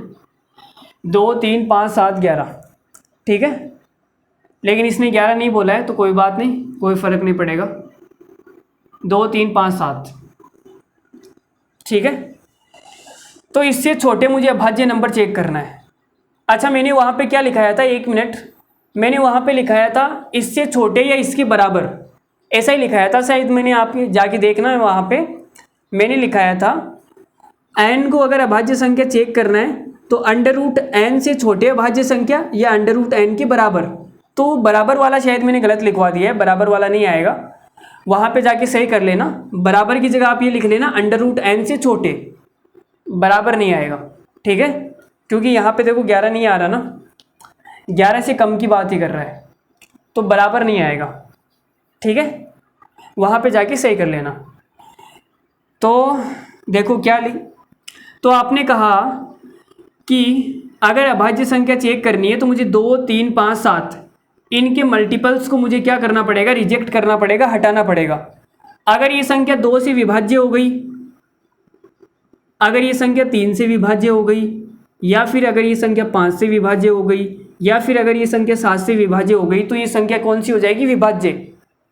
भाई अगर प्राइम नंबर होती तो इनमें से किसी से भी ये विभाज्य नहीं होती। अगर ये विभाज्य हो गई तो प्राइम नंबर नहीं है, और अगर प्राइम नंबर नहीं है तो कौन सी नंबर है, भाज्य संख्या। तो सवाल में यही तो बोला है, 121 से कम प्रत्येक भाज्य संख्या 11 से कम अभाज्य संख्या, 11 से कम अभाज्य संख्या से विभाज्य है। विभाज्य है मतलब अगर कट गई तो ये प्राइम नंबर नहीं होगी, प्राइम नंबर नहीं होगी तो कौन सी होगी, भाज्य संख्या। ठीक है, तो ये भी सही है। तो भाई दोनों ही सही है, ऑप्शन नंबर सी करेक्ट हो जाएगा। बोलो समझ में आया क्या? अरे बोलो भाई, समझ में आई क्या बात? चलो वीडियो को दोबारा से देख लेना, समझ में आ जाएगी कहानी। मैंने बहुत ही अच्छे तरीके से आपको समझाया है। तो चलो आज के लिए इतना ही रखते हैं। तो हमने आज प्राइम नंबर्स की कहानी के बारे में देखा, प्राइम नंबर्स क्या होते हैं, कंपोजिट नंबर क्या होते हैं, प्राइम नंबर्स की प्रॉपर्टीज़ के बारे में हमने देखा। ठीक है, सब पे हमने चर्चा की और उन पे बहुत अच्छे अच्छे सवाल भी किए। परफेक्ट नंबर क्या होता है, ठीक है, प्राइम नंबर जो होता है वो 6 के +1, 6 के -1 की फॉर्म में होता है। इन सब पे हमारी बात हुई थी। तो आज के लिए इतना ही रखते हैं। ठीक है, अगर आपको क्लास अच्छी लगी है तो आप अच्छा सा कमेंट करके जाइए और वीडियो को लाइक कीजिए। अपने 4-5 दोस्तों तक इस वीडियो को शेयर भी कर दीजिए। तो मिलते हैं अगली क्लास में, तब तक के लिए धन्यवाद, thank you very much, good night, love you all, take care, bye bye. ठीक है, हाँ जैसे ही स्विगी का आ जाएगा ऑर्डर, स्विगी का ऑर्डर आ जाएगा सबके घर पे मैं पहुंचा दूंगा। अपना अपना एड्रेस मुझे कमेंट बॉक्स में सेंड कर देना। ठीक है, उनको अपना जो भी है खाने पीने का सामान वो घर पे मिल जाएगा। ठीक है, अब स्विगी इतनी फास्ट तो है नहीं भाई, कम से कम आधा 1 घंटा तो लगेगा, लेकिन क्लास तो पूरी हो गई। चलो अगली क्लास में खिला देंगे भाई कचौरी वचौरी समोसा जो भी जिसको खाना है। ठीक है, अगली क्लास में खा लेना। तो बाय बाय, धन्यवाद, thank you very much, love you all, ख्याल रखना अपना, सब लोगों का ख्याल रखना, बाय।